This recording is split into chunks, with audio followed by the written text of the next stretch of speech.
Guys, if you've been enjoying this and you're new, hit that follow button. If you haven't done so yet, hit that follow button right now. We'd love to have you. We do this all the time. Hit that follow button. Make sure notifications are on so you know I'm going live. X social chat for our social media. We got a lot of it. We got Twitter. We got Twitter and Discord. Where we do all our conversations. Everything happens on Discord, TikTok, and YouTube. Like, comment, and subscribe. Okay, on to the next one.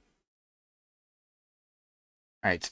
So, topic 2, and hopefully I can say these names correctly, but I'm sure I'm gonna butcher them. But Darya Dugina, the daughter of a close Putin ally, was assassinated in a car bomb attack. So it appears that her father, Alexander Dugin, was the target. Both of them have pushed pro-invasion propaganda. Alexander has recruited militants to fight in Ukraine. People online have been celebrating the death of Darya, but is that fair? Even if a journalist is pushing disinformation to prop up a brutal war, should that make them a target of violence? And whatever your answer to that may be, who do you think are valid targets in an armed conflict? So yeah, this happened over the weekend. You can even see footage of it. Car bomb happens, just like you see in the movies. And this person lost their life, but they were indeed pushing misinformation. And their father, who again seems to be the actual target, was involved in in that breakaway region of Donetsk, I believe it was, trying to put in militants, pro-Russian militants there to help with that rebellion and again fight Ukraine. So again, are either of them valid targets in this, or is it just wrong nonetheless? Let's go to Wick. So yeah, this is something I've been observing over the weekend, and it's kind of triggered me a little bit, and I have some really strong feelings on that. And I want to try to be as clear as possible when I say this, that there is a stronger case when it comes to the father, Alexander Dugin here. He has been heavily involved. He's been posted as a spiritual advisor of Putin's brain, as they say. He's actively worked on helping to plan the annexation of Crimea back in 2014. And also during that time period, he was in direct contact with a lot of separatist, Russian-planted separatist militias in the contested regions of Ukraine. I'll mispronounce them if I try to pronounce them, but you know where the DPR, LPR areas. Even then, though, there is a question of do we target planners? Do we target propagandists? Are they valid war targets? And even if we can say that he might be, his daughter absolutely is not. Now, keep in mind, I'm not running cover for the daughter here. She was part of a propaganda machine that led to real world violence and real world harm, right? But there is a line, right? We should not be celebrating the death of journalists, even horrific and fascist journalists. They're just not valid targets. We don't kill journalists, gang. That's a Putin thing. And there's evidence to suggest that this was a false flag operation, that Putin arranged this. And we can look at the fact that 2 weeks prior to this bombing, the cameras were disabled to the parking lot where they believe this bomb was planted. Not cut or anything, but disabled. They actively took them off of commission, right? And we can look at some other evidence to suggest this. We'll get into it during the panel. I won't go really deep into here. That so if you have been celebrating the death of Darya Dugin, and this you're playing into Putin's hands. Putin thanks you for your service here, and so we really got to draw a hard line where we're not okay with just killing journalists. That's not a world I want to live in. Anyway, that's my take. All right, Scott.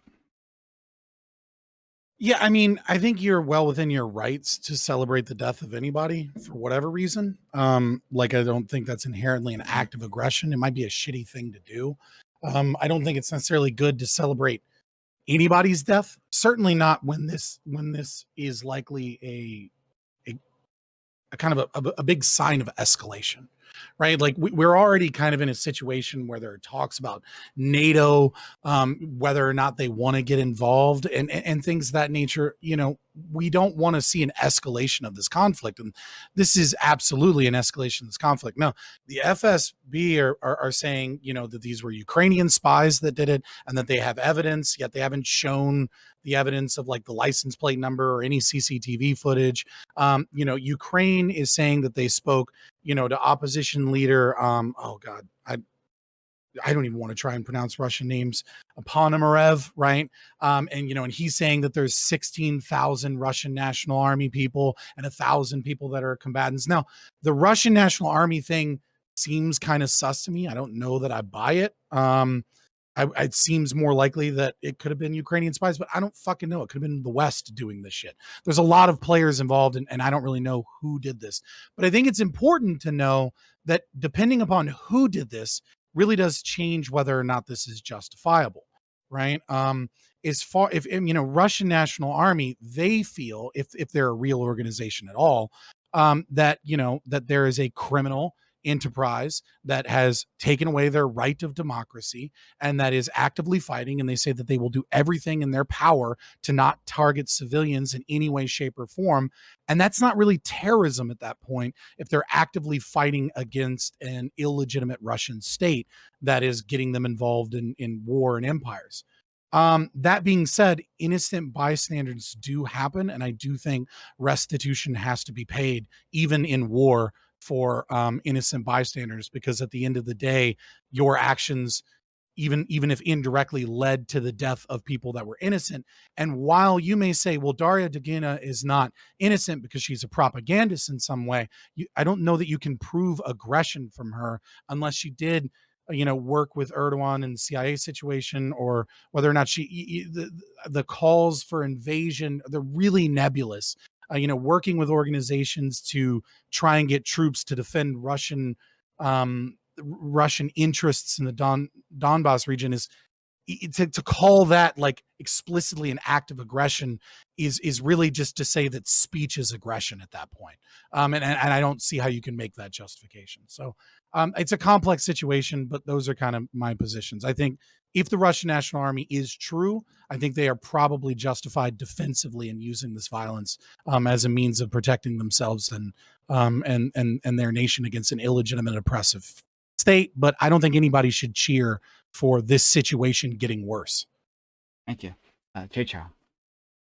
Yeah, so first, I think the celebration that I've witnessed, I was watching earlier today, a DW video, and in the comments section were full of jokes about, oh, that poor car, that car had to be a casualty. Those car parts that had to be touched by Russian investigators. What a poor Toyota. I'm worried about that because it shows the cruel side and like the darkness of humanity, and how like emotions could get us to kind of like think that like, you know, this kind of action is something that like should have been done, or and whatnot. And in regards to whether or not Alexander or Dugina are the valid targets, short answer is I don't think so. They're not militants. They're not on the battlefield. And the media is like trying to. This is really concerning. They're trying to paint Alexander as like this mastermind behind Putin's foreign policy goals, his imperial ambitions, and that he was like the grand architect to the 2014 invasion of Crimea, which I think is well overstated in the fact that he has no connections to the Kremlin. I think he probably has like some contacts to the legislative body of Russia. That I saw that on his Wikipedia page, but to say that like he is like some sort of a government official or has ties to any of the government, the Kremlin, is well overstated. And he's more so of a private citizen with well, a lot of influence, a philosopher, and very, very questionable takes. I don't think they're valid targets. This is not really like some political assassination. This was murder, and this was terrorism. I would put that in that book. But I guess that also does depend on, well, who was responsible.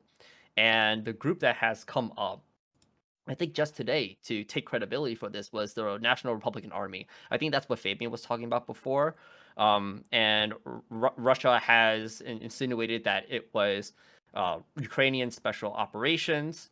Um, I think also Russia doing this to themselves is also within the realm of possibility.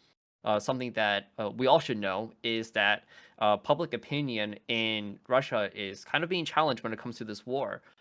Most Russians, I saw maybe like last week, most Russians want a peace treaty in order to end this, and that's not good for Putin because him and his cronies, they want this to last for a long time until they achieve their goals. And so then if they were to uh, turn that propaganda machine and get the Russian people to be like, hey, this happened in our land against this person, this was a casualty, and like I'm pretty sure they're blasting this all over throughout their media, that's probably going to rile up their public opinion back to supporting the war and continuing the fight. And so then is like are people like necessarily hating on Alexander and Darya? Are they, is that like feeding into Putin's master plan? If that is the case, probably not. Like, you're not getting tricked. It was going to happen anyways, regardless of how you feel about it. But it is totally within the realm of possibility. All right, Fanatic. Yeah, I'm listen. It's one of those situations where I can understand, like, morally, where it seems kind of awful to be cheering for someone's death. There was a person who died recently that I thought was incredibly harmful. It was Kevin Samuels. And I found myself really struggling, right? Because there's a part of me that felt like, man, this guy is literally harmful to black people, specifically harmful to young black boys. And I felt like, obviously, there's already a struggle, like, for want of role models within the black community and things like that. And I feel like a person like assuming that role and like misguiding a bunch of young men for his own personal gain was really, really gross to me. But then at the same time, it's like I think it's pretty immoral to like glory in your enemy's death in that sense. And so I found myself really conflicted. Similarly, I would imagine, glorying in these people's death is gross, but I can understand other people having, like, who are really invested in this war or invested in following and keeping up with it and seeing, like, hey, these people are largely responsible for a bunch of propaganda that we can say is taking countless lives in Ukraine. If that's the case, I can understand why they would do that. Again, it's going to be up to them whether or not their moral system allows them to do it. Do I think there's ever a line where we can start like targeting people? I wouldn't say just because a person isn't in the actual military that they can't be responsible. Someone like Tucker Carlson isn't in the military, but you could easily tie him towards something like Great Replacement. Lauren Southern, you could tie her to Great Replacement stuff. The thing that she did on that boat, with the flare and all that nonsense. Like, you can see, like, people can be responsible for something without being directly involved in some sort of way. So it's hard for me to just say, oh, just because they're not in the military that they can't be involved. I think that's crazy. So yeah, I would say I mean, I can understand the conflict. I don't have a strong enough sense because I haven't followed this closely enough. Are you saying it's okay to blow these people up? Oh, well, Not what he we said. will That's not discuss what he that in a said. If second. you're not listening to me, Wick, don't engage with me. You're an idiot. Corey. Just put that. You're such an idiot. I don't have. I echo many of the same sentiments that Scott and Wick and Fnatic and Jay Chow just said in terms, at least when it comes explicitly to celebrating someone's death. As Fnatic just said, I can find it understandable, but overall, pretty much in any context, I think it's pretty despicable. I think probably the example that most readily comes to mind is, Rush Limbaugh. They passed away. There was a clear celebration by a certain demographic that even though I'm a crazy radical leftist, I did not celebrate Rush Limbaugh's death as much as I find them a despicable, awful, terrible human being. That is probably an overall good that they passed away. But like their despicableness ends with them passing away. So I see no reason to celebrate. But I understand why you're smiling, Prime, in terms of, like, there's a whole bunch of secondary awfulness as a result of Rush Limbaugh. But, like, once someone has died, like, they themselves, their ability to do despicable things is over and done with. And so I think you could just, like, move on. but I can understand why some people would celebrate. I just think like, yeah, it's not a good thing. And in terms of like this individual, Darya Dugina being a target, uh, as well as the other person, Alexander being a target, like I sort of echo many of the same things that Jay Chow mentioned in terms of like, yeah, it's probably militants who should be targeted overall. But as Fnatic alluded to, like, I don't know if there's it's in my mind, but I'm not an expert. There's no clear line of like what makes a militant and what doesn't make a militant. And it's not always clear that militants exist wherever there is conflict. And so I think it's pretty gray. But do I think Darya Dugina should have been a target? Based off what I know, which is admittedly limited, it doesn't seem like they should have been a target. So to Wick's point, if they were in fact a journalist, even though a despicable journalist, I don't think that's enough justification for them to be a target. And that's it for now. Thank you. Bye. Yeah, so I do have quite a bit here, but I'll rapid fire this off pretty quick. Number one, when it comes to Dugin himself, who he is as far as his attachments to the Kremlin is a little bit questionable. There is a conversation on if he is a member of what they call the Silviki, or I can't pronounce that. It's Russian. But the long story short is that there is a cadre of intellectuals that kind of help guide Russia from the back end. These are kind of the people who weren't affiliated with the KGB, but kind of help out a lot. Anyway, he is a political and geopolitical strategist for the Russians, and he is one of the progenitors of what they call the World Island Theory, which is, I'll have to talk about that at a later point. You can feel free to ask. But the long and the short here is that these are one of the folks that guides intellectually what the ideas of Russia is and where it needs to go. Do I think that he probably has a hand in the whole war and how to play it? Yes. The entire theory that he put forward means that Russia has to control the greater escape of Eurasia to be a successful power. And to say that he's complicit, I would not go with. Or I'm sorry, to say that he isn't complicit, I wouldn't go with. His daughter, I have no idea. I just don't. Like, she could absolutely be complicit, but it's Russia. They literally kill their political opponents. So for all I know, this is one of those deals where you just go along to get along, and she may have died because of it. When it comes to who did it, this is actually the scarier part.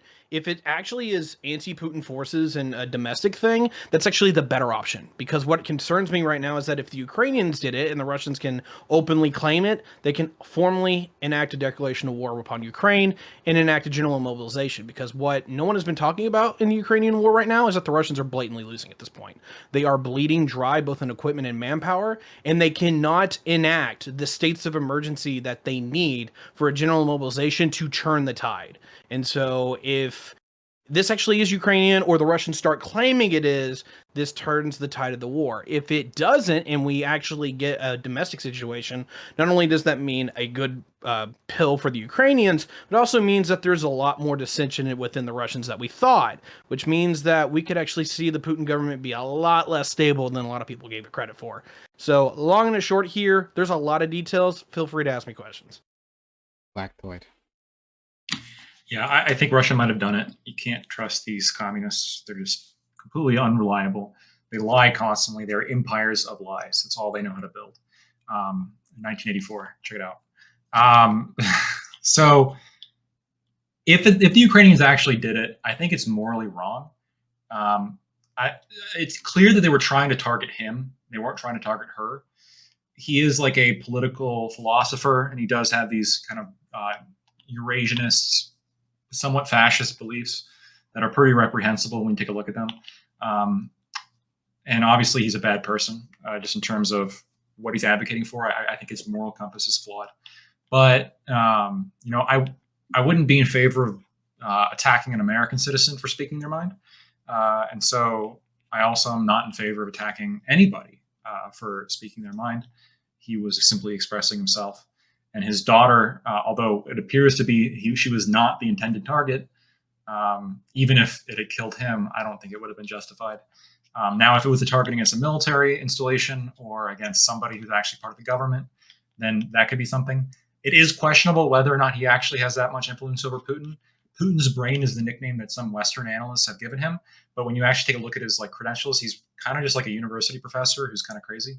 So, yeah, I also echo the sentiment that I really hope that Ukraine didn't do it, because if they did, and Russia does use this as justification to mobilize, then we're going to have to give Ukraine a whole lot more weapons.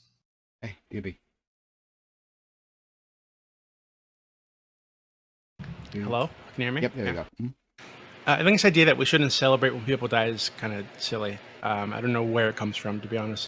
There are plenty of people that I think we'd be better off without. When serial killers die in prison, the only thing I'm sad about is they didn't die 30 years ago when they were arrested.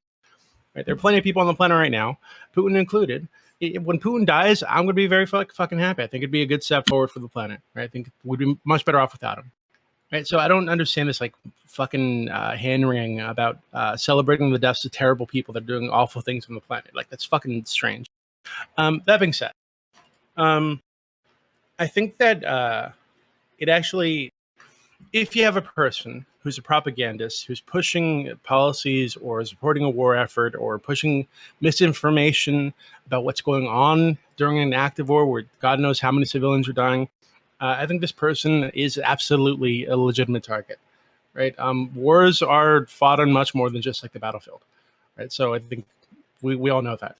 So, you know, just because she's technically a private citizen, she made herself a combatant in this, like the ideological war and the push toward this war that is harming thousands of people, probably hundreds of thousands of people, when she started pushing the misinformation, right? So yeah, fuck her. I think it's a good thing she's dead. And I hope they get the other guy.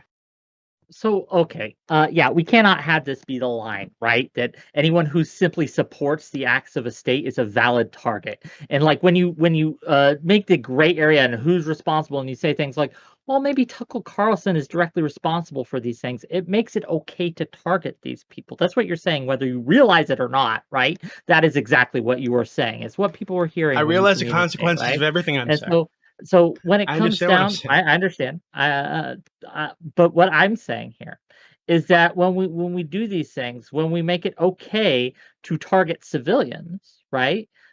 That we cede the moral high ground. And one of the reasons when it comes to the celebration of death that I worry in this case is because I was an adult right after 9/11, right? Like I was actually old enough to kind of remember what happened, and the bloodthirstiness that the people had towards Muslims and anyone from the Middle East was scary. It was scary. And I'm seeing echoes of that now when it comes to celebrating the death of Russian citizens, right? Like, yeah, they're going to get what they deserve. The only good Russian's a dead Russian type of deal. And this kind of bloodthirstiness can lead to some really yikesy, wicked stuff. And look, when it comes to Darya, yikesy. When it comes to Darya, there's no question she was involved in the propaganda machine of Putin, right? No question. She's been involved. She went to Mariupol, took pictures to try to kind of frame it as positive for what the Russians did. Like the Russians were just defending their homeland and things like that. She's obviously a propagandist, okay? No question about that. But we cannot make it okay to target propagandists and journalists because we're not making it okay. It's just okay, right? So if prior to fucking World War II, someone had taken out Goebbels or whatever the fuck however the fuck you pronounce his name, I think that would have been a good thing. That would have been totally fine, right? I don't think you need to be literally fighting on the battlefield to be a target, a legitimate target. No, you can like if they were to an ideology or an ideological effort, right? Look, if they were to bomb like a weapons manufacturing plant, right? Like, and there happen to be workers or inside, kill the guy that's producing and pushing an ideology that other people are latching onto. Because killing that person doesn't kill the ideology, right? It kills him as an effective communicator. Ideas are bulletproof. It kills an effective communicator of this ideology. It absolutely does. What it does is it creates a martyr. And like when we talk about the false flag operation, right? We talk about the possibility, and I want to be clear, it's a possibility, right? We don't know at this point. And I should have made that. It's probably not, but it's a possibility. But it's a possibility. But it has a lot of good Russia wants this to happen. They are salivating over this to happen because they will allow them to put their boot on their citizens in a way. Wait, like, so if Ukrainian, a lot of issues. If Ukrainians started going into Russia and committing terrorist acts, quote unquote, right, against private companies, against civilians, or bombing right, civilian so homes. you might say, hey, Russia wants this. Cool? Russia wants this because it's gonna solidify support for the war because now civilians in Russia are getting killed. Okay, I understand that, and you're right, but On the other end, you have Russia invading a country, murdering God knows how many civilians, committing war crimes. So it's totally reasonable for people experiencing that to say, hey, fuck you, you're supporting this country, so I'm going to go kill you in your country. Doobie, That can I ask seems you a to be question? the reason Can I ask celebrating you? this, Doobie. I want to Doobie, ask you a I question. want to ask a To celebrate clarifying then? question. I just want to ask you a clarifying question to see where your line is. Do you think in a time of war, anti-war protesters and anti-war journalists that are actively trying to fight the state to make sure that the state can't win the war and turn the tide to force them to capitulate, do you think that it is morally right or wrong for the state to take those people out for fighting against what is they believe a justified war? It'd depend on the context, but I can easily imagine a situation in which that would be totally justifiable and moral to do. So where is your line in terms of speech where someone is an enemy? Is it just the fact that she's Russian? Is it just No. justified for any Ukrainian to kill any Russian? She's a propagandist pushing misinformation about the war effort, including saying that pushing misinformation about the Russian war crimes that they are committing all over the fucking fucking Ukraine, being staged. Right? This is not so true. Is it actually, the fact actually, that she's hold on? You said so your justification that makes it different, right? Is you've already said it would be justified to kill the war protester, and it would be justified to kill the propagandist on behalf of the state. So the distinction then is must there be some form of misinformation? Is it not okay if a person is legitimately espousing their beliefs, but it is okay if they're lying on behalf of another party? Is that the difference? Where's the difference? Where's the line? Hold on. So there is no line, but I just wanted to make it clear that she wasn't just like no, wait, hold on. Listen, to be clear. That she wasn't just like an innocent journalist, right? That you guys are pinning her out to be. She was literally a fucking propagandist. No one said she was an active, intentional participant in a war, right? Whether or not she was on the battlefield, she was participating in this war effort. Right. So this makes her a legitimate target. Now, please. Now, listen. That is not how I'm not done. international Can you draw the line? I'm not done. I can draw the line. Please. I'm not done. Right. Yeah, so please draw the line for me because you haven't yet. Okay.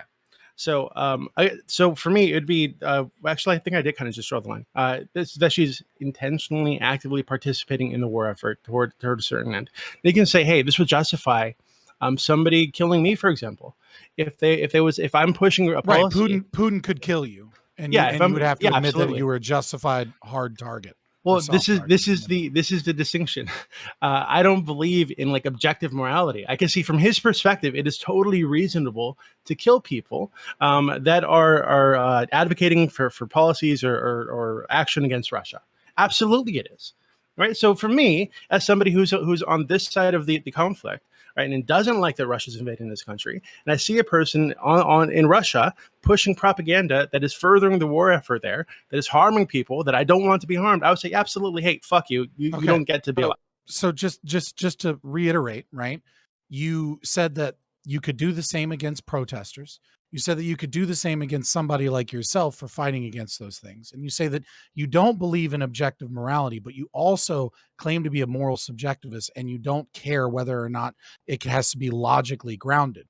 And so your entire position, I think it is, as far as I can logical. tell, right, your entire position is well, it's not, but it's okay. Your entire position thus far is might makes right.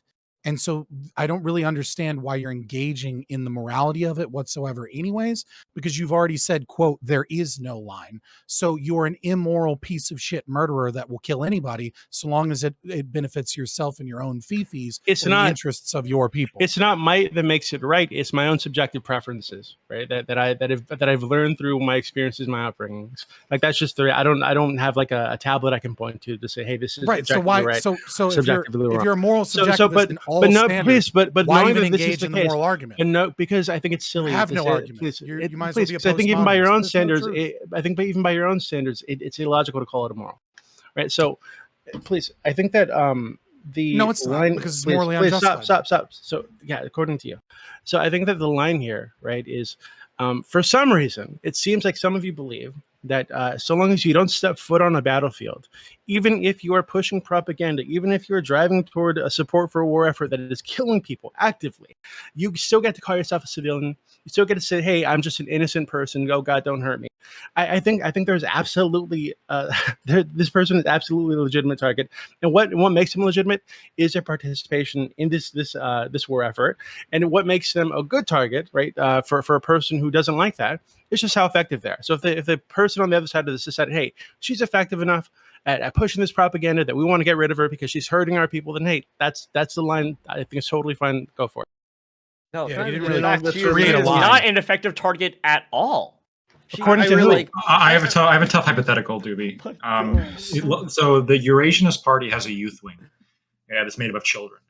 So if you had a school bus full of like a bunch of these Eurasianist children, let's say like 20 of like 7-year-olds, and they're all like driving around handing out pamphlets with misinformation that's like in favor of the Ukraine war.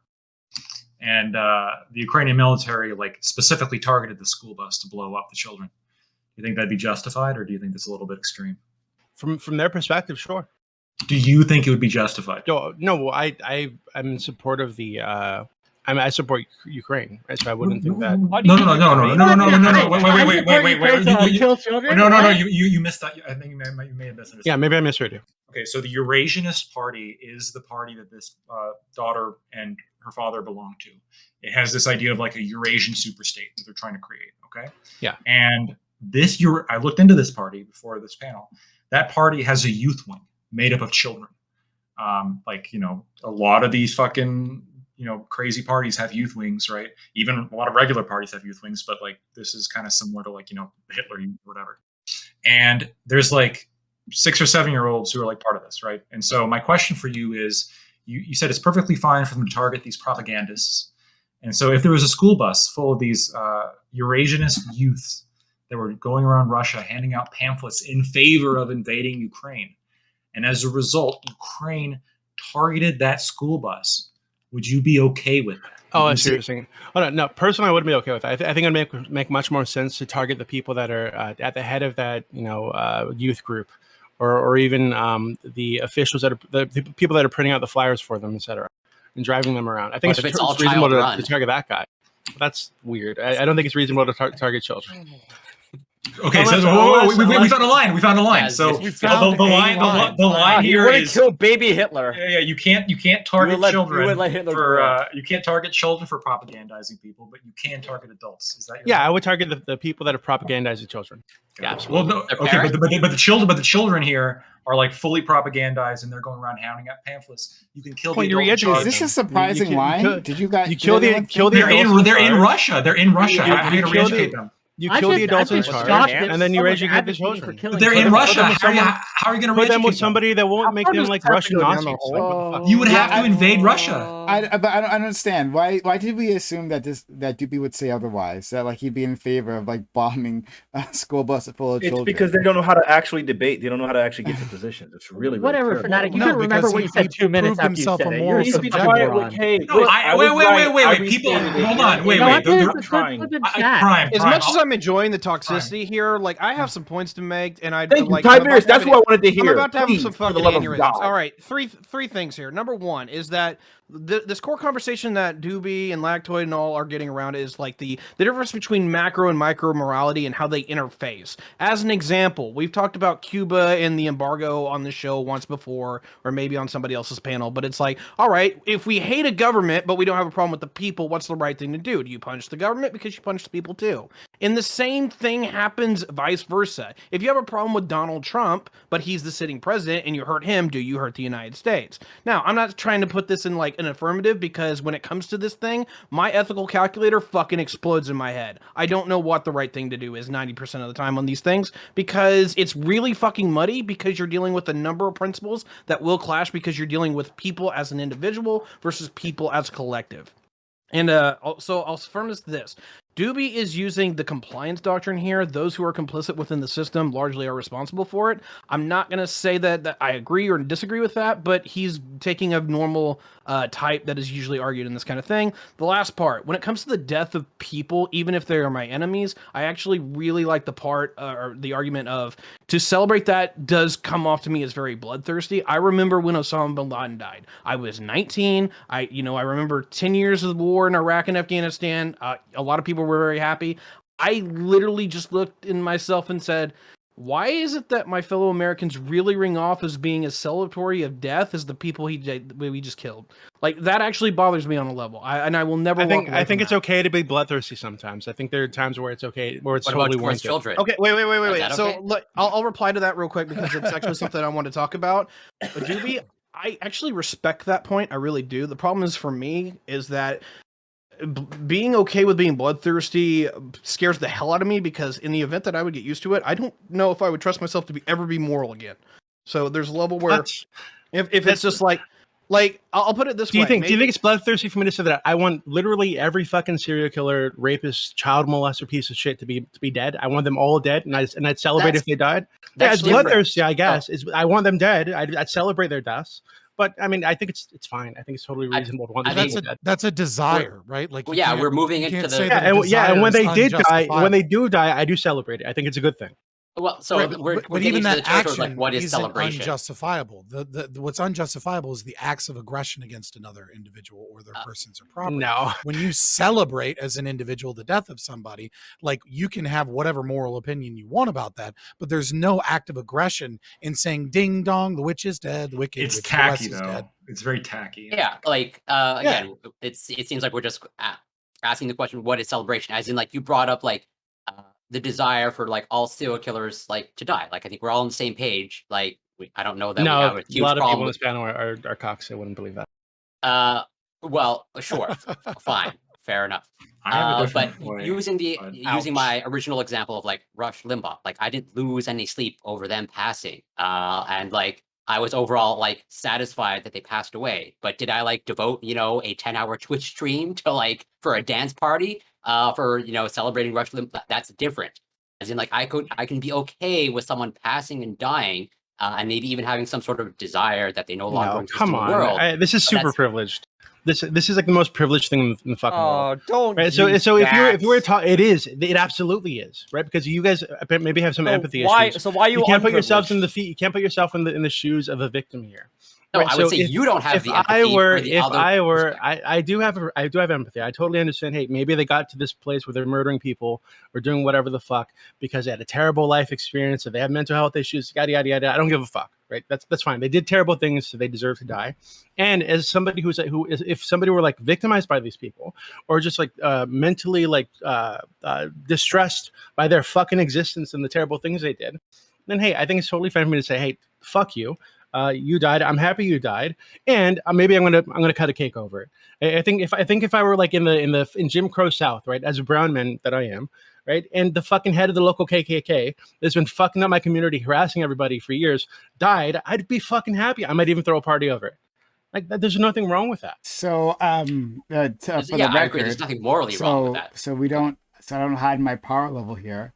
When Rush Limbaugh, I'm not sure how long the stream was, but we did delegate the stream to his death, and we did celebrate.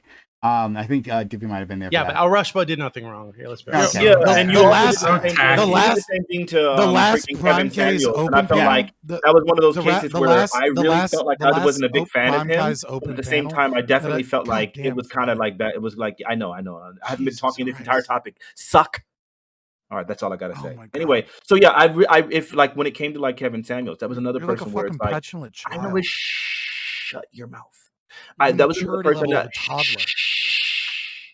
that was another person that I personally didn't really like. Again, I didn't respect him, and so like when like all of the statements that you were giving, because you had a pretty big debate stream over like whether or not he was a person that should be like how toxic he was for the Black community. I agreed with all of your positions. I really did. but I still felt like it was pretty problematic to like make fun of the person's death. But something I've been considering like this whole time is like, where do I get this concept from? And I know that like there's plenty of scriptures where they talk about like not glorying in your enemies and things like that. But then at the same time, I think about the children of Israel in the Bible and like how many times they like they would like glory over like they wrote songs about like the death of Goliath and about like venerating David and different people who like were responsible for like those kinds of things. So it does seem like maybe there might be some sort of place. I'm trying to like think about like deontologically whether or not it's a wrong thing to do or not. Now that if the Bible says it's okay, then it's okay. So then maybe these people might be okay to celebrate it. I just got to do more thinking. So one of the that's problems with celebrating death, right? Even the deaths of your enemies, even if you feel like, and I want to be clear, publicly celebrating. If you have a party and no one knows about it, whatever, it doesn't matter, right? But when we talk about publicly celebrating the death of our enemies, we understand when we do that on public platforms where other people can see it, it does have an effect on people's opinions of us and those we represent. Like we are representatives of ideologies, even if it's very small, even if it's very little, even if there's almost no repercussions when you take these things at scale, right? Like it does drive people away from you, right? It does drive people away So who cares? from whatever you're trying to advocate for. So when people like Rush Limbaugh, and we're saying people who liked Rush Limbaugh, who are like, I don't know much about him, but I listened to his show a couple times. My dad listened to him a lot, right? And they see your ass pissing on his grave and things like that. They're gonna be like, what a terrible person. I never want to support them. And so you've actively done harm to your cause. You've actively harmed your cause. Like that's not. No, you may no. not care, but I'm us, as someone who does care about, Like I think this like, is a dumb thing to be worried like, about right now. Like, No, it's not. Prime, so it's about optics. literally built into no, your job. I mean, if look, the point of the You could lose question. public support. The Policy point of the making. question. Support Oh my matters God! when it Shut comes up! to Shut wars. up! Hold on! Shut up! Am I talking? I think I was talking. I was talking, correct? Thank you. So when looking at the question is about targets, right? Like is this a valid target? I think that's the most interesting part of this. We have an individual who did not engage in direct combat, right? So there are people who help war efforts, right? Like you're not a target, you're not a militant, but there are people who assist in a war effort and who may be crucial in that war effort, who may be crucial within a regime, right? Now I don't think the woman who died was crucial or anything, to be very clear. But there are people who never take up a gun. Like it would seem weird to say that those individuals, like maybe like the money man, right? Like the finance minister for the enemy, that person would be exempt as a military target. Like why? Like if you take this person now, you help cripple. Like assuming if it all vested on one person, but if you help cripple their effort, right? They can't get the funds to power their military. So why wouldn't we do that? Would people agree that like a finance minister would be an acceptable target? Can No. I address this real Sure. quick? So he is an And then acceptable Ty, target. and then Jay Shaw. Sure. He is an acceptable target for sanctions and things like that. Tools that other than just killing him, right? Because if we like draw that line far enough back that anyone who provides any kind of support to the war effort is a valid target. Like I'll give you an example or a hypothetical if you'll indulge me for a minute. Putin's wife, right? Putin's wife, who loves and supports him, provides him all sorts of comfort that he needs. If we took her out, he would not have that release of stress anymore. He would not have, the same kind of like, and it would cripple the war effort. If that was true, No, it would you wouldn't. say it's okay? No, But I'm if sorry. it was, Wait. That's a dumb That's so example. ridiculous. Come on, That I is a gave you stupid that, example. and Thank like, God. man, you're a stupid man. Dude, I gave you the finance You didn't give me minister. okay. right? So when I Who told you, What about the guy who makes his coffee, Brian? Yeah, like what about the guy who makes his coffee? ridiculous. Like, Fanatic. Putin You're a is not child. right when he doesn't get his coffee, right? comedy. And so he's You're not going to make the clown. best You're straight up decisions. clown, And so dude. yeah, he's gonna it's gonna cripple the war effort. Like what? No, You're- like I'm What if it talking about does? people who are Well, you got the whole hey, knock it off. Thanks. I'm talking about individuals who are crucial to the infrastructure of a regime, right? I'm starting there. We can expand out from there, but I'm starting there. A finance minister, and again, assuming that no one else could take up right? But hold the hypothetical. But a finance minister is a crucial person within the regime. They do a lot. They help power the war machine in and of itself, right? It's like that does not compare to like who the fuck Putin's sticking his dick into, right? Not quite on the same level. So give me an example there that works. I can Or you explain wanna- this, right? Okay. So the reason I want to explain this is that you can't use subjective assessments of like what is an appropriate level of involvement that then justifies the person as a hard target that you can kill, right? So when you say the finance minister that is actively engaged in trade to, let's say, bring money from one place in to bring weapons to another place, unless they are directly ordering troop movements in some regard, right? Like their actions are directly doing these things. There's no difference between the finance minister that's helping fund the war and the construction worker who builds the tank. There's no difference between his secretary that helps give him coffee, like as other people were saying, right? In order to pep him up so that he can continue his job better. What you have done by saying someone has not committed a direct act of aggression, which is actually shoot, actually kill, actually like move the troops and give the orders that move those things around. The moment that you say the financier or the person that ideologically supports, what you have done is you've taken every person that hasn't actively fought to the best of their ability to stop the war at their own risk of life and said that they are a hard target. And now there's no difference between a civilian and the financier other than the subjective line that you kind of like Do you not build understand somewhere this? that says that this sorry, is more Like, do you involved. legitimately a not dumb fuck- understand this? That's a dumb fuck argument, right? So well, first of all, I think whatever. a factory to be We'll argue fair, against it instead of just being insulting. Shut up. I think a factory Not is a fanatic, valid. like, just come on. Shut up, please. Thank you. I'm talking. Bro, what's the dude? Shut up so we can talk. God. So I think that a factory certainly is a valid target for war. Absolutely. A weapons factory? Yeah, we do that all the time. The U.S. does that all the time. Oh, there's a weapon factory here. We're going to bomb that, right? And I would absolutely prefer to bomb it when there are not factory workers in that factory. I wouldn't want an empty factory. But in war, people like that wouldn't be. I wouldn't call that a hard target. I'm not even sure how we're defining that yet. But like I would call it a valid target.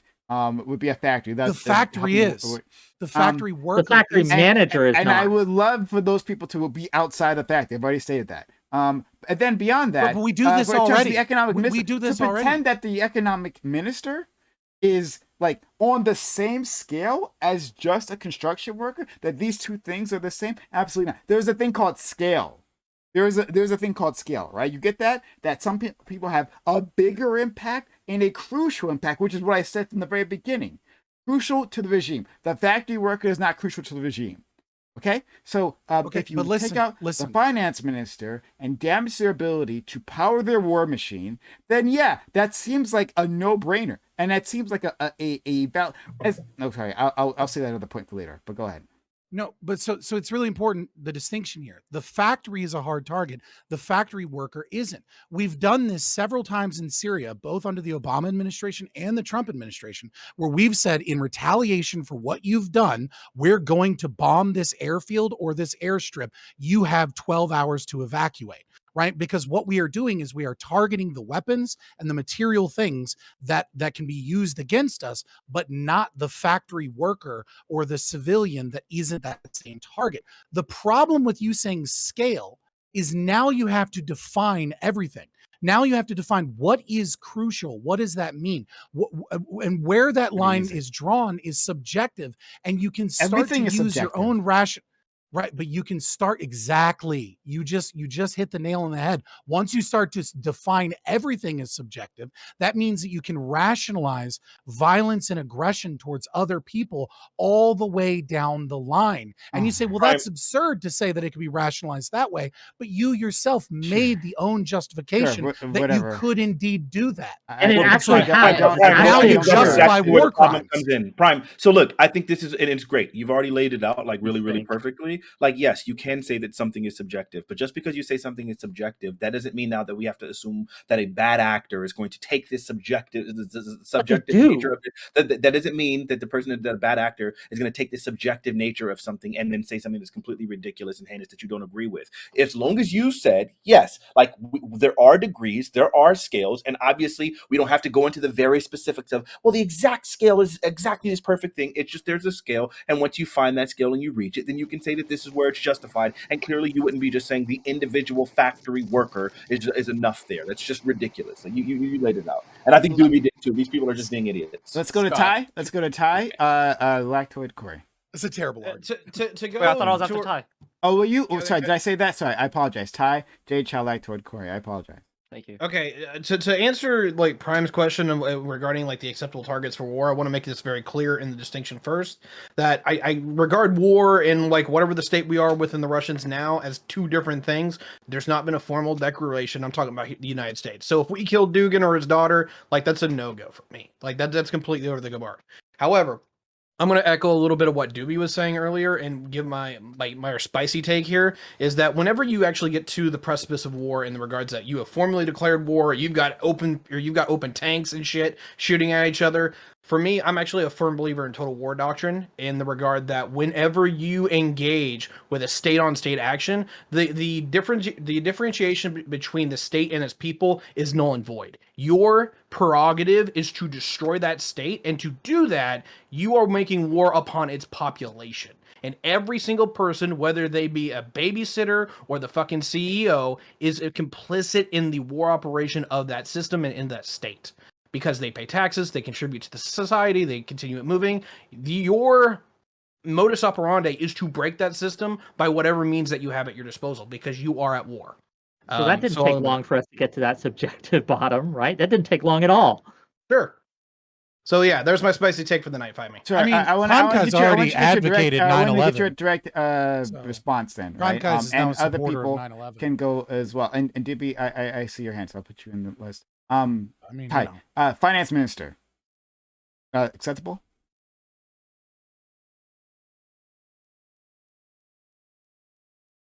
I'm so sorry. I muted myself just so the dogs have been barking the whole fucking night. They're driving me crazy. Finance Minister during an act of war, absolutely. Before the act of war, where you're like we're in that quasi state where we are with the Russians now, where we're supplying weapons and shit, I wouldn't press that button personally. I think that's a level too far. Especially when you're talking about state dignitary. But if just say the United States and Russia had a formal DOW tomorrow, yeah, kill him. Anyone that is a Russian citizen is on deck. I will actually take that stance. Oh wow! Oh, that escalated a lot more Even than I the thought it school would. bus of children. That's what I'm telling you, full of Prime. children. That's what we were trying to tell you. That you called us our points dumb fucks here, but we just saw it. It took 30 seconds to prove both of y'all fuckers. 30 calm the fuck seconds down. and we'll justify calm the fuck down, 9/11 Wick, and right? nukes. Like, I made a very clear argument here, a very clear statement as to what the lines were, right? Like what Ty says has nothing to do with what I'm saying. And yeah, your points were where's a dumb fuck point. Don't try to rescue your point about like who's sucking Putin's dick, right? If you take her out, then the war effort's crippled. I'm sorry, that's a dumb fuck point. Like, and that's not, no one's gonna rescue you from that. Sorry, buddy, it's done. All right? I don't need rescuing. I'll stand Let's by go it. to Jay Chow. But you're not making an argument. You're just saying it's Shut dumb. up. Yeah, Jay that's all Chow. you're doing. Do you You're support looking like a 9/11? He doesn't need Support to. 9/11. It's stupid enough that he didn't have to address it. Do you support 9/11? That's why I don't talk to you, Chow. fanatic. It's Jay Chow's turn. I Thank got you. you. Don't talk Okay, to me. Nigga, so please don't talk to me. I don't want to interact Don't with you, worry, you idiot. I don't talk to children. Thank Do you goodness. support 9/11? We're done. Okay, so here's a No? lecture. Where the distinguishment between combatants and non-combatants comes from is the development of international humanitarian law, namely from the documents of the Geneva Conventions and its many protocols that came afterwards. Now, what defines a combatant is somebody who is actively engaged on the battlefield in the fight. Now, if a combatant were to turn into a non-combatant, they surrender, then they become a non-combatant. You don't kill people who surrender. That's under the laws of war. Now, how we got there is from a history of war, which we saw from very, very back then was very brutal, very bad. There were absolutely no laws, no norms, and we slowly just progressed to the point where we started to establish norms. When, say, there was the concept of Europe, I think so. And they were like, okay, we're not going to mess with our borders anymore. We're not going to be engaging in war with each other. They then moved on to assassination.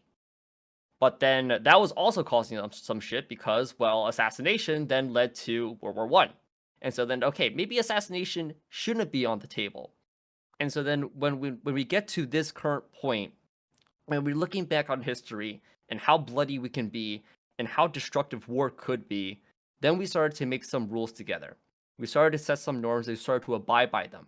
Okay, non-combatants and combatants have to be separated. Combatants are people who are military targets, people who are like managers of the military as well, so like generals, lieutenants, or whatnot. Anybody who's on the battlefield engaging in that act, they are targets, they are valid targets, and we say yes. Civilians, no. I would also put the finance minister under that as well. Now, if you're a believer of like total war doctrine, such as Tiberius, then yeah, finance minister is under that. It just depends on what do you want to believe in more, international humanitarian law, or do you want to believe in, okay, the ends justify the means, we just have to win this as much as possible. Now, the reason why I side with the international humanitarian law is because I don't want the world to go back to that era, to the point where it was total war theory, where we were just raping and pillaging everything and everyone, because guess what? I may not like the United States or Ukraine or Russia doing these things, but guess what? I'm paying tax dollars. I'm complicit. Everybody's complicit in this because we are all indirectly or directly supporting something on one side just by our mere existence. And while one could say that a finance minister is tiers above somebody who is just paying tax dollars, sure, that is fine. The issue then becomes, well, now everybody within the government then becomes a target. And then the destruction, the collapse of a government that then affects the people, and then, well, all of a sudden you have a failed state. And all this for like total complete swift victory. Like this is very similar to like, okay, well, we have to target the Hussein government. We have to target the Hussein regime and we have to debaptize them because they're all evil, they're all crooks. And look at what happened. We celebrated Saddam Hussein's death. Iraq turned into a failed state, and there came rose ISIS. And so then there is that historical example that I think supports the international humanitarian law side. Okay, Fanatic, you could say something.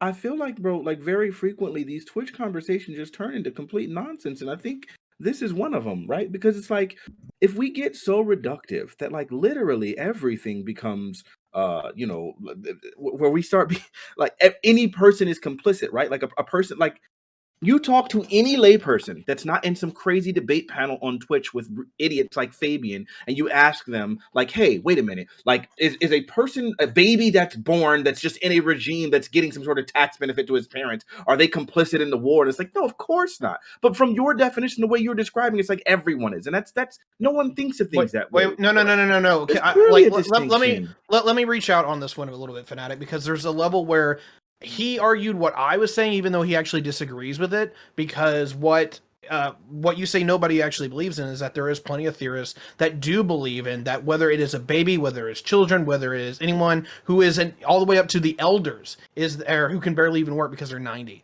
Everyone is complicit within being a part of the institution of a state because they help service it in some kind of capacity by their mere But I'm talking about lay people here. I'm talking about lay people. I'm not talking about like if you guys again get into your crazy academic nonsense that nobody's actually going to believe are in. Approaching this as she's Russian, she's a propagandist. Fuck her.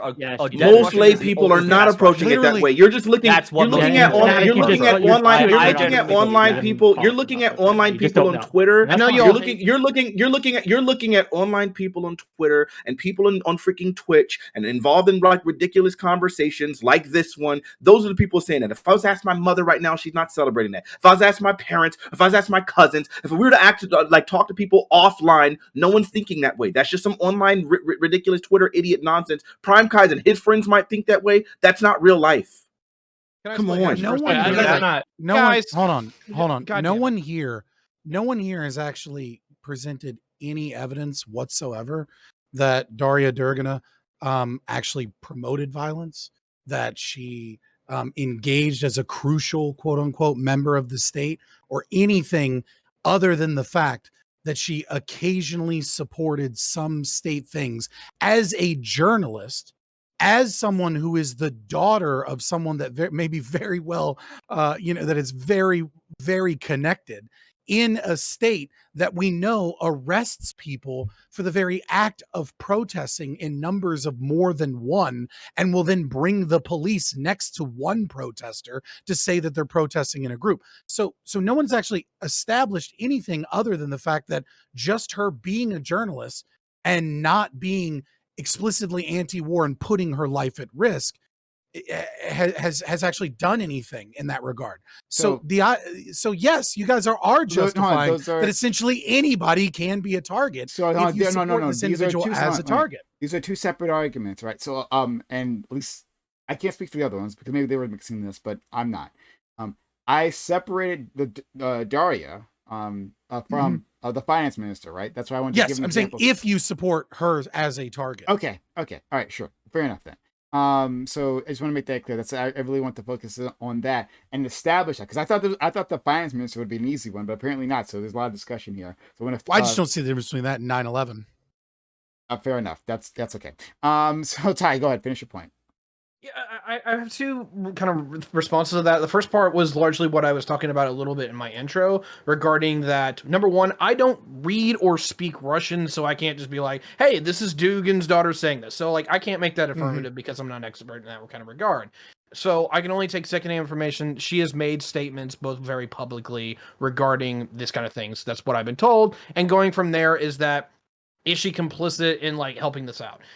So regardless of the war thing, which I've already kind of put off to its side, is that, for me personally, is that her and her father are like brains in the regards that they help at the beginning, but after the war started, they're no longer really that relevant. You're talking about people that are far more kinetic in regards that people who are administrating the war, generals, colonels, military personnel, but also, political leaders, and the fact that they actually make the decisions on the ground. Those people are way more important than this assassination, which is why I'm really confused of why it fucking happened. On the other side of that, to kind of get back where Fanatic was, so when it comes to, like, the average person, I've seen all kinds of people say different things about this. Some people are like, oh, it's terrible. A 24-year-old was literally died in a car bomb. On the other side of that, hey, she was Russian, go fuck yourself, or sorry, go fuck her. Like, normies are fine in this conversation. I have no problem engaging with them on that. The problem is that I don't know what means they have to argue this besides either they approved of it or not. We're kind of getting into the ethics of, is this okay for a nation state to do to another one in the event that this was the case? And I'm sorry that I do have to get very, very technical on that, because not only are we talking about ethics, we're talking about statecraft, we're talking about diplomacy, we're talking about war. And so I've got to bring my expertise to the table on this one, because that's the framework that I think we need. Okay. Let's go to Corey, then Lactoid. I just want to... Assuming it's not terrorists. I just want to clarify something with Scott, or rather, like, to understand your position more. If I remember correctly, like, it seems like you defined a valid target as someone who violates the non-aggression principles. Is that correct? Yeah, an aggressor. Yeah, an aggressor. So, out of curiosity, is, for example, like a barracks filled with soldiers, like, a valid target for, I don't know, like bombing or something? Soldiers that are actively fighting is, yeah. Well, so they haven't fired a shot yet. They are deployed, but they haven't fired a single shot yet. I don't think so. You're talking about, let's say, like, basic training facility, maybe, right? Like, Sure. that you none have of these way more soldiers, military like, experience than I do. you have the knowledge that no one there has actually actively fought in that regard. Yeah, I don't think that you can actually morally justify that. Okay. And so, out of curiosity, I mean, it certainly weakens your ability to commit to enact war effectively. but we're asking about what is morally justifiable. And I think people that are, especially in Russia, where you're conscripted and forced to be part of the military, and you've yet to engage in any form of violence towards anybody or aggression towards anybody, as much as I might not like to bite that bullet, I have to bite that bullet because I'm talking about what is morally right and wrong, what is justifiable logically and not. And you can't logically justify bombing a facility of So people no that have form of never aggressed preemptive, upon someone. no form of Well, preemptive violence would be if I may justified. follow up, like Right. I just wanted to to push that a little bit further, Scott. So hypothetically, they've been deployed. They're outside the barracks. They're like, oh, whatever, on the field. They're about to fire a shot, but they're technically not justified to fire a shot morally until until someone aggresses on They're in them. the act. They're in the act of firing, right? Like, I mean, if you have troop movements in a place and you're in an act of firing, that's defensive at that point. They're in the No, act. as in whatever. If it's whatever old timey battlefields where it's you have your lines marching towards each other, like technically no one's justified to. Well, I think I understand where you're coming from, but someone until people are starting to be mowed down, you can't really. You're not justified to fire. I mean, a shot. if I point a gun at you, right? And I say, I'm gonna rape your family and I'm gonna We don't have to say blow anything. your brains out. I don't right? think that's how it works. But just to make it really explicit, right? I haven't committed an act of aggression yet. I don't know, maybe the threat you could presume in some way, but I'm pointing a gun at you, right? You're perfectly reason, since Jay Chow for whatever reason hates John Locke. You've put yourself in a state of war with me, right? Like, I don't know what the fuck you're gonna do. I must assume that you pointing a fucking gun at me and saying you're gonna shoot me is you're put yourself in a state of war with me as an individual. You have every right to fucking shoot and kill me right then and there, even if I've never fired that gunshot yet. I don't have to wait for you to shoot me once or twice to fire off. Just like I don't have to wait for soldiers that are in my land on patrol, coming out of the fob, patrolling in my area, trespassing, right? They've already committed an act of aggression by being there specifically. So I have every right to forcibly remove them. And considering that they're literally armed to the teeth and ready for war, this is an act of war. There's nothing wrong with me shooting and killing individuals that are on my property, that are patrolling around, much less do I need to wait until they fire a gun. Yeah, but again, I not to get too sidetracked, but I think it's debatable on just an act of pointing a gun. It seems like that violates your non-aggression principle. I fail to see how that actually does. You can point a gun for all kinds of reasons with no intention to use it. I think that happens all the time. Well, no, with the pointing the gun is that they've put themselves in a situation with me where it is reasonable for me to defend myself as an individual, right? So it's not an act of aggression. It's not an act of aggression from me, right? To kill that person because I'm justified in my reasonable belief that they might kill me and I'm defending myself. I have a right to self-defense. And I think under the Geneva Conventions, they would be considered a combatant if they're still holding a weapon and they're pointing it at you. The only way that they would be non-combatants would be if they put their weapon down and they stuck their hand up, or they were waving a white flag and they were saying, we surrender, we don't want to fight anymore. And then you take them in as POWs. Black Toyota, then Wick. I actually really agree with you, Prime, on your position on this. Almost entirely, right? The idea here about war is, my idea about war is that you're trying to end a threat to other people. This is in this case, especially Russia is, obviously aggressing upon its neighbor, and there's aggression occurring constantly. You're trying to end this threat with the minimal force necessary. And the minimal force necessary here to end the war, to win the war, doesn't necessarily entail bombing the coffee maker or bombing the people who aren't critical to the war effort, who aren't progressing that war effort in a way that I think we would agree is significant, in the way that I think troops are. Right? I don't agree. If there's a bunker with troops, even if it's a training camp, that is obviously a threat, right? You're going to cripple the ability for any country if America has to go to war with that, and we can't even target their training facilities, and we can't target their manufacturing facilities, and we can't target their naval facilities, we have to wait until they actually come. No, that's not the way. It's just completely infeasible. The only way that we can end the threat as humanely as possible is to, conduct very precise and very effective strikes on strategic infrastructure, strategic military infrastructure, and strategic people, right? The Minister of Finance is a perfectly fine target. He's a government official who's financing a war. It makes perfect sense. The president would also be like the president of Russia, Putin himself. He would obviously be a target, even though he's not in Ukraine with a gun right now. Clearly, Actually, did you complain when Russia was trying to assassinate Zelensky? Well, I see Russia as the aggressor here, right? So obviously, Russia is the aggressor. Like Ukraine is trying to. I mean, look. According to your doctrine of war, which you said that the purpose of war is to eliminate an enemy, and to do so with whatever means you just stated, that includes targeting high political office. Yes. So when Russia, in obtaining their goals, whether you agree with them or not, this is what you're stating. You weren't complaining that they were targeting Zelensky, but you would complain that okay, it's Russia. They could do that, they should do that, but you just don't agree with their war and their goals. Yeah, that's what I was saying, right? So I don't think that the strategy of targeting Zelensky isn't wrong of itself. I think it's actually an effective way to wage war, and it's probably the most moral way to wage war, because you're not targeting people who are non-essential to the military infrastructure. The problem is that Russia's is fundamentally unjustified. They are the aggressors. And right now, slaughtering Ukrainians. You never specified a distinction between the aggressor and the victim. Okay, this has nothing to do with how one should wage war. Whoever is waging war will always believe whoever.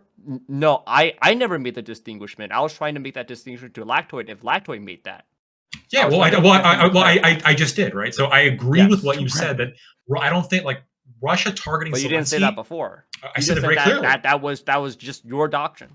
No. I said it very clearly. So Russia targeting Zelensky makes sense from a military perspective, and it's likely, like, if they're going to be at war, the most moral way for them to engage in that war, because they're actually targeting high-level officials, as they should be, and they're not targeting people who are irrelevant to the war effort, which they shouldn't be doing. Good. However, the motivation for Russia. You don't need to say this. You don't need to say this. Okay, well then I answer your question. You asked the question. So I answered the question, but I want to be cognizant of like the optics of this, because obviously Russia's being evil with like their motivation here, and I don't want it to make it seem that I support Russia, because obviously I don't.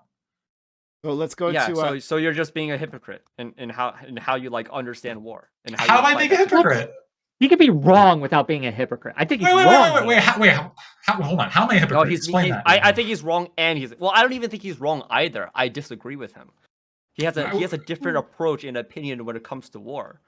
I don't think he's wrong. Prime. Let him answer this. Clarification of his argument is not somehow reneging on the statements that he made before. You're using this weird appeal to like in tempori that like if he's never made other clarifications. Look, that he's playing an optics game. I understand it, but I really don't give a fuck. It's not a matter of playing an optics game. He's saying that he believes that Russia he is. He doesn't want to make it seem like he's supporting Russian. I don't He's trying to clarify his position that exactly. he believes that Russia like, is an Russia, aggressor. You know what? You could go get Zelensky all you want. Like, go for it.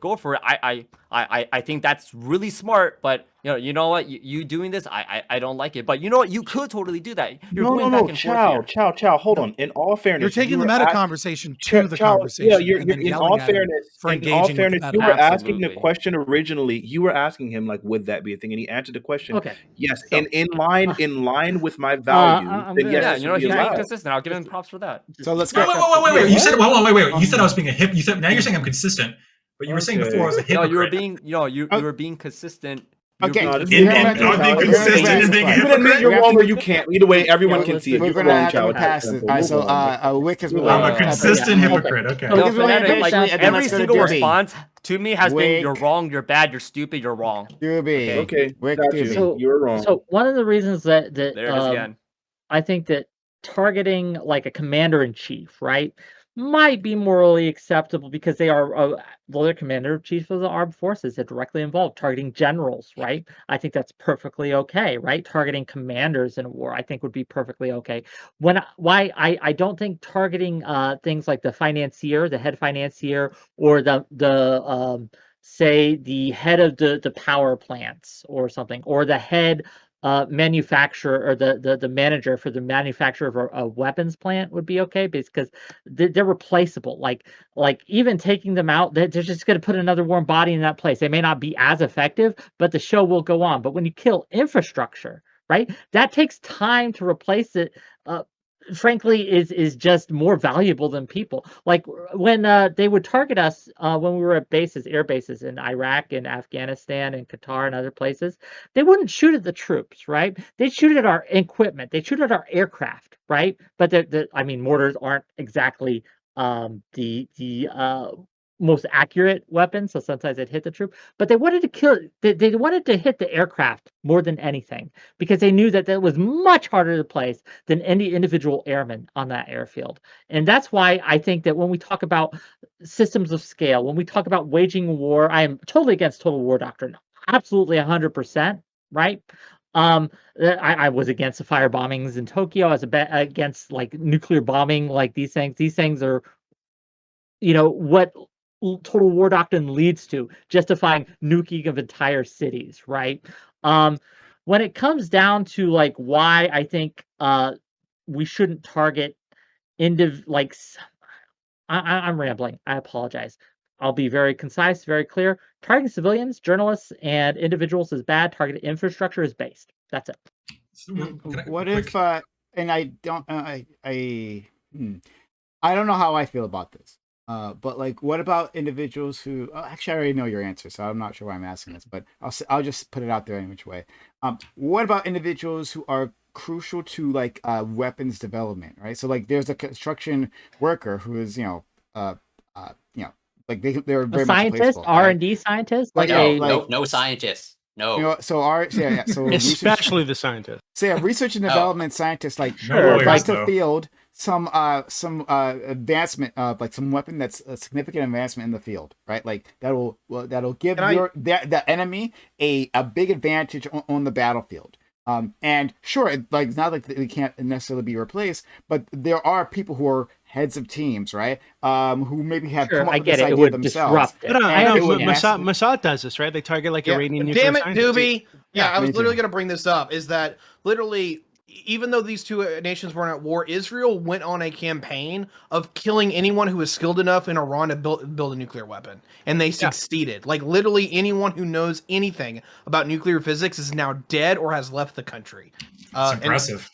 But while effective, we can argue the morality of that too. Yeah, we can. Right? Wait. I just want to go back to where Wick was because I want to like a question. Why are skills, and what I mean skills, like intellectual skills, not a viable target in war? Is it just because it's a person? Well, yeah, mainly yes, because they're a non-combatant person, right? Because we can we're even in an R&D situation, right? Without the infrastructure to put those skills into place, they are basically useless. And so again, when it comes to doing the least harm possible, like look, if we were in a war of extinction, like obviously if I knew that unless I killed this one individual scientist, that my whole city would be looped. Okay, maybe in that case, maybe. Right.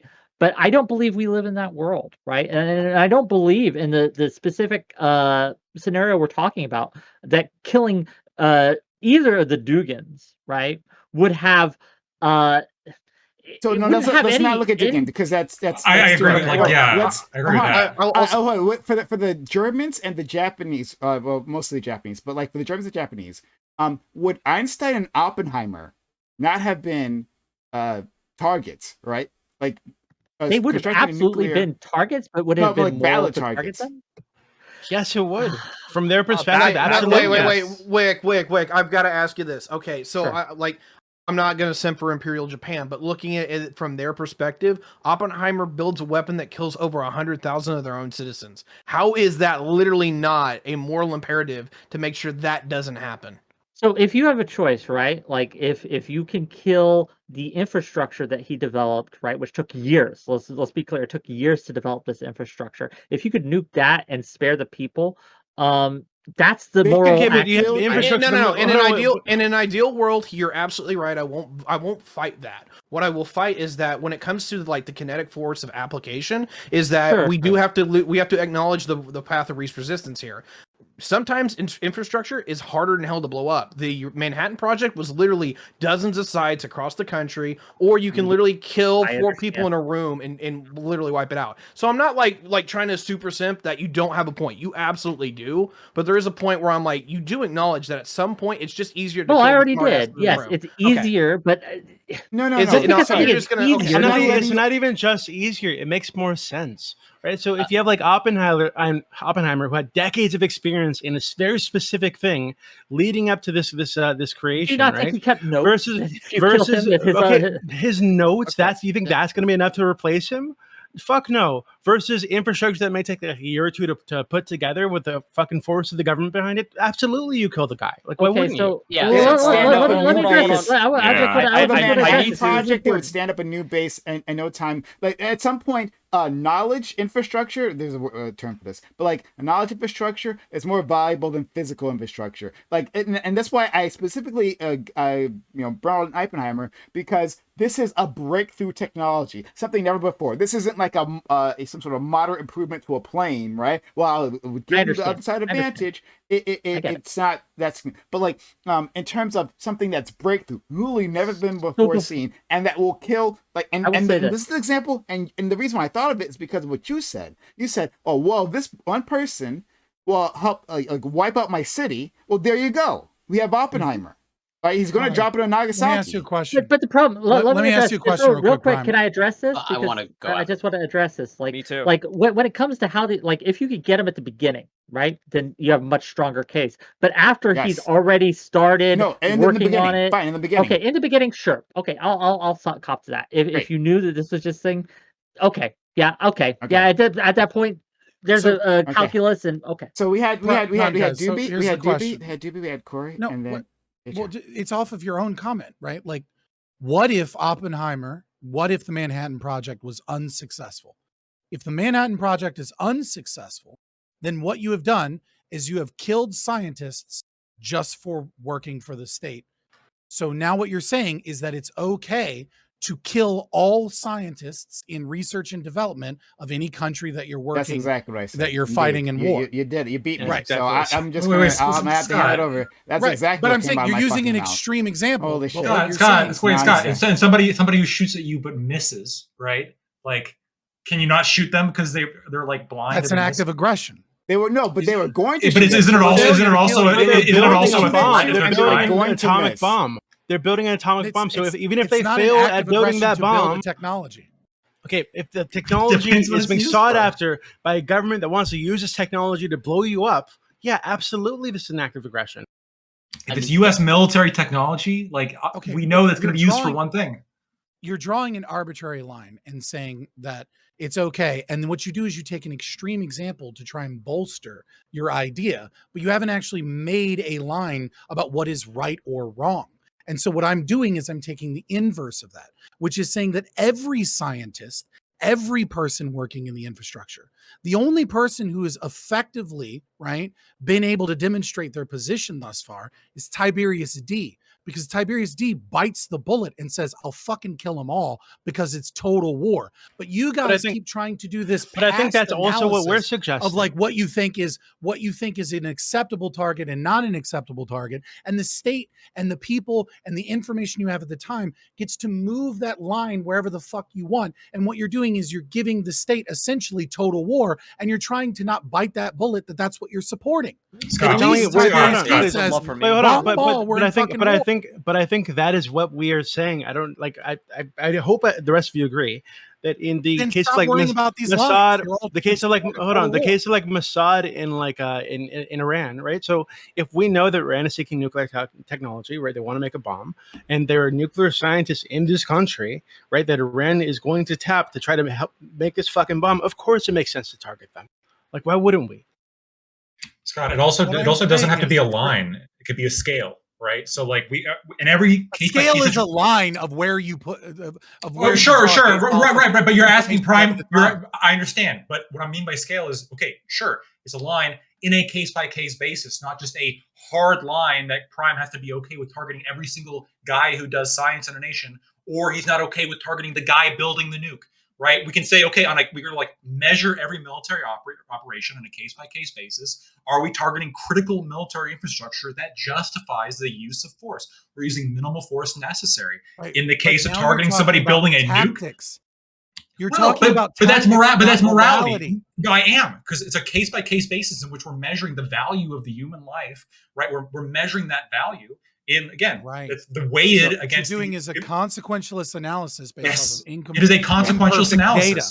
You Sure. can't Yes, justify it's a prediction. Let's go to consequentialism can't be justified. Great. Sorry. Let's, I oh, disagree. boy. Let's go to Corey and J Chow. But yes, I was saying we should kill like the entomologists, right? Those bug lovers. They're critical to the war effort. So they have to die too. Yeah. Go ahead, Corey. Well, yeah, if they're constructing biological insect weapons, then Maybe they could be. Yeah, they could be. But just to address that point and to pretty much expand what you just said, Prime, and Doobie was bringing up to address Wick's point. I can't believe like I'm advocating for this. Like I'm obviously all for preserving scientists, but in the context or the example that you gave, Prime, of like Oppenheimer, where it's like, yeah, maybe it might be okay or morally better to target infrastructure. But that type of expertise, okay, as someone who's a scientist has a very niche expertise, like I'm employed for a biotech startup, easily replaceable. I am replaceable, but that sort of bleeding edge type of science, that is absolutely like not replaceable. And like, sure, you can blow up a bunch of infrastructure, but that brain and that expertise like still exists, and that infrastructure can be replaced. And even if they took notes, like I take notes, that doesn't mean that any other scientist can like carry on what I do. Wait, so, Corey, what exactly are you working on? So my area of expertise, if you want to look it up, if you want, is surface plasmon resonance. If you can read the Wikipedia article, sounds dangerous. I don't know. It's very cool, not dangerous. Some cool spooky. He does work for Canada too. And they might be a So threat. my question is why are we okay with targeting generals who like aren't on the field, who are just in the back like plotting troop movements? Why are we okay with targeting them? But like if someone's in the back, the battlefield. If someone's no, let's say they're not even on the battlefield. Let's say they're like, yes, they are. Okay, hold on. Let me finish. Let's say they're at the capital of their own country and they're like thinking up where the troops should go. Compare this to somebody who's like building a bomb that's going to be given to the troops. Like, what's the critical distinction between these two roles? There's no distinction. The similarity. So they're both targets. Is that they're in civilian areas.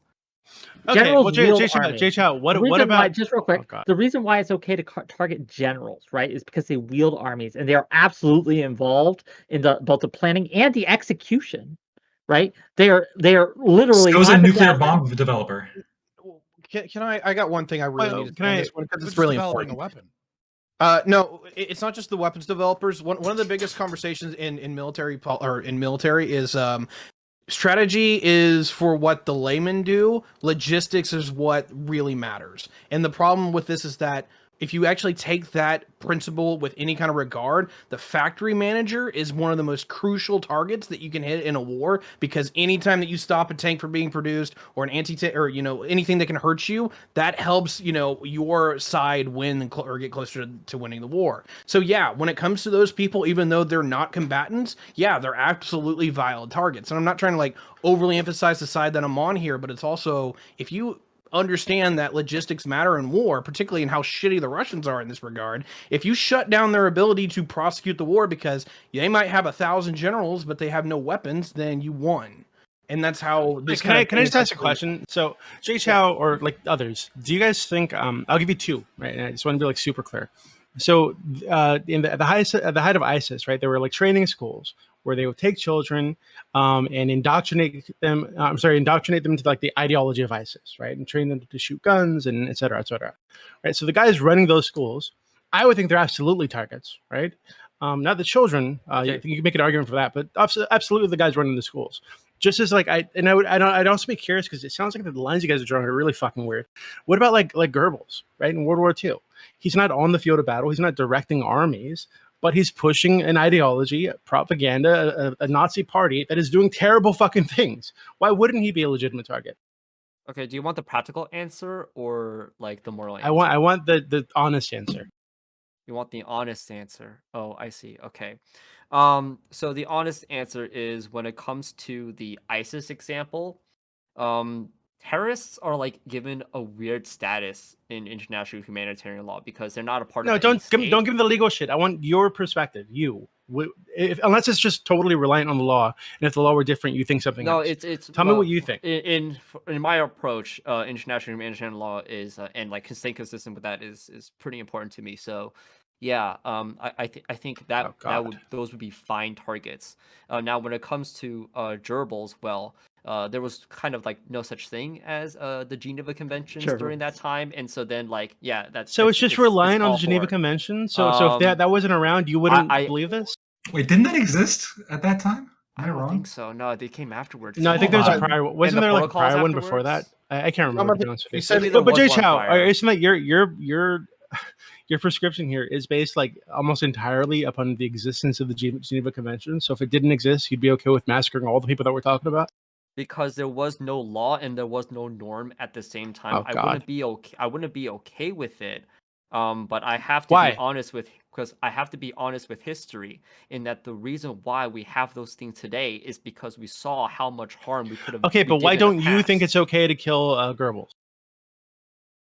Because the Geneva Convention says you because can't do he that. is a non-combatant. And Goebbels is probably in civilian areas, and so then to But target he's him the chief would be to like come at the propagandist risk. of the fucking Nazi party, like during a war. Like why? Yeah, Is it and literally and just I the wouldn't- fact that he's and I not wouldn't carrying a wanna gun open- on the battlefield? I wouldn't Is want to that all open it back is? the Pandora's box. I wouldn't want to open back the Pandora's box in the norm, the return of the norm of political assassination. Ridiculous. In which stuff that we is like saw. all of a sudden on the table for everybody to do. For everybody? Hold on. We were talking about Do just you the not for state everybody to doing do? that. Yes. Wait. So- wait. so- Do you guys so not me- fucking realize? You guys actually don't fucking realize that like how we got to this point where there were like almost no political assassination. Like it was just not a viable tactic to use ever. It was like from comparing from like very distant history to now. We are in a much more peaceful era where there is very little war and very little political assassinations. And very little like under the table kind of tactics when it comes to getting an edge over each other, where we are cooperating more and we're able to live in the most peaceful time in human history ever, where there's the most prosperity ever. Okay, and the same thing when it comes to like nuclear technology. Yes, 2 cities in Japan were bombed, but we were able to get nuclear reactors, nuclear energy, nuclear technology that has helped so many people in time. And I think what the question that Wick you were presented to by Tiberius was really bad in your favor, because here's the thing: if we were operating under international humanitarian law, we wouldn't target scientists even if they are building an atomic bomb, because if we were to follow that law, the United States wouldn't have used that atomic bomb against Nagasaki and Hiroshima. We wouldn't have done any of the fire bombings. There would be absolutely no civilian targets at all, because that's what international humanitarian law is about. We don't target non-combatants. Can I ask you a And question? that is Wait, hold on. how Wait, we wait, got I to have this a point. question. Jay Chow, can I have a question? Do you think that it is morally permissible? Let's settle aside the law for a moment, right? For a moment, because I agree with you in general, right? There's some specifics I very disagree with you, but set that aside for now. Do you think that you are more morally permissive, that there is more moral permission granted to you when you are the defender in a war versus an aggressor? Are there things that you, because you are being aggressed upon, are now moral to do that would not be moral if you were an aggressor? Or do you think that both sides have to totally equal out 100%? The same thing has to be moral on both sides. Does that make sense, or did I phrase it wrong? If we're talking about morality, then Yeah, morality. yes, okay, there would be no double standards.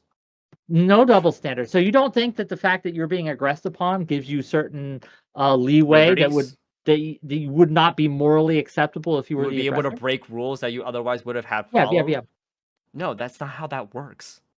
I Why do you disagree think with that works? Wait, but why do you think people give a fuck about the Geneva Conventions? Or maybe these like massive state actors do, but ISIS did. You see, that's the problem, QB, is that most people Russia don't, Russia okay? that is currently committing war crimes and cutting people, the soldiers are cutting people's dicks off in the street. They don't give a fuck about the Geneva and raping people. They don't give a fuck about it. So you want to be like Russians? So you caring about it doesn't keep them from doing those terrible things. You want to be like Russians. Okay, You would rather be like I Russians. want to end the wanna grow war up and in be the just most like Russians. effective way possible.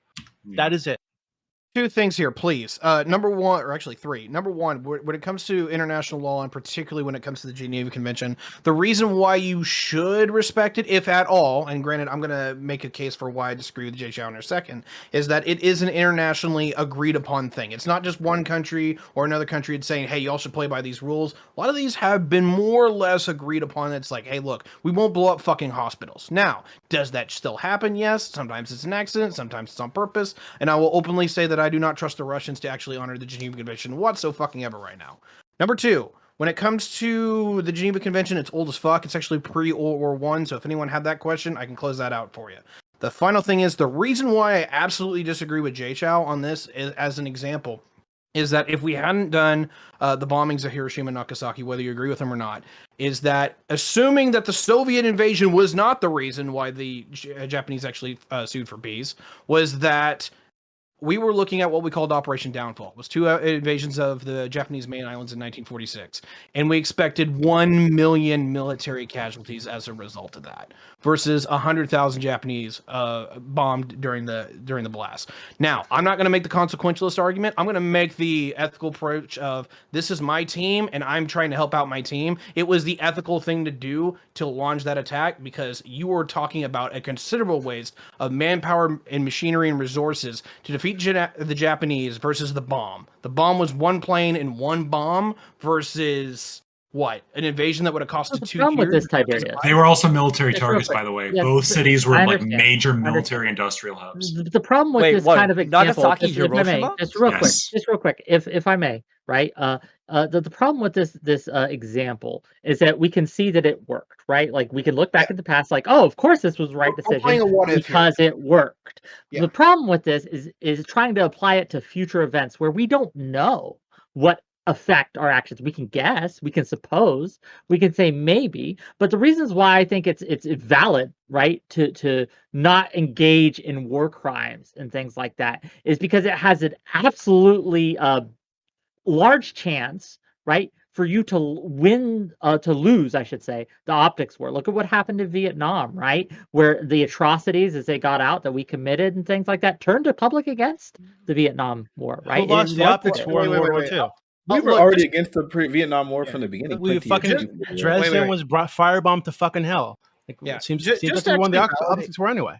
I want to validate Just the other. don't put video of it on TV. I wanna that was the mistake we made in Vietnam. That's the That's trick. where he fucked up in No, Vietnam. it's not a meme. He's right. 1984. Yeah, we fucked up in Vietnam because we showed everything. We shouldn't have done that. Okay, so look, we're about to the No, end we of were this. losing I want to regardless. give credence to the opposing side here. I think there's two really damn good arguments the opposing side actually has in this one. Number one is reciprocity. If you can do it to them, they may very well be able to do it to you, and so the only reason you might actually want to do this is position of strength. As an example, it's easy to nuke Nagasaki and Hiroshima when you're the only one with nuclear bombs. But you'll notice that the moment that the Russians got nukes, everyone was a lot more preoccupied about throwing another one.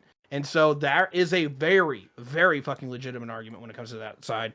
The other one is, do you actually defeat yourself in going to extremities? And we've had this conversation on this very show before, and it's largely been Wick versus Doobie. And I actually sided with Wick on the last one because, as an example, when we invaded Iraq in 2003, we weren't trying to destroy the country and leave it a rotten ruin. We wanted to colonize the country. And in the event of destroying the apparatus that we were wanting to take over, we eliminated it as a functioning entity, which is not what you want to do when you're a colonizer. You actually have to take over the institutions. You have to bend it to your will and, continue to maintain them.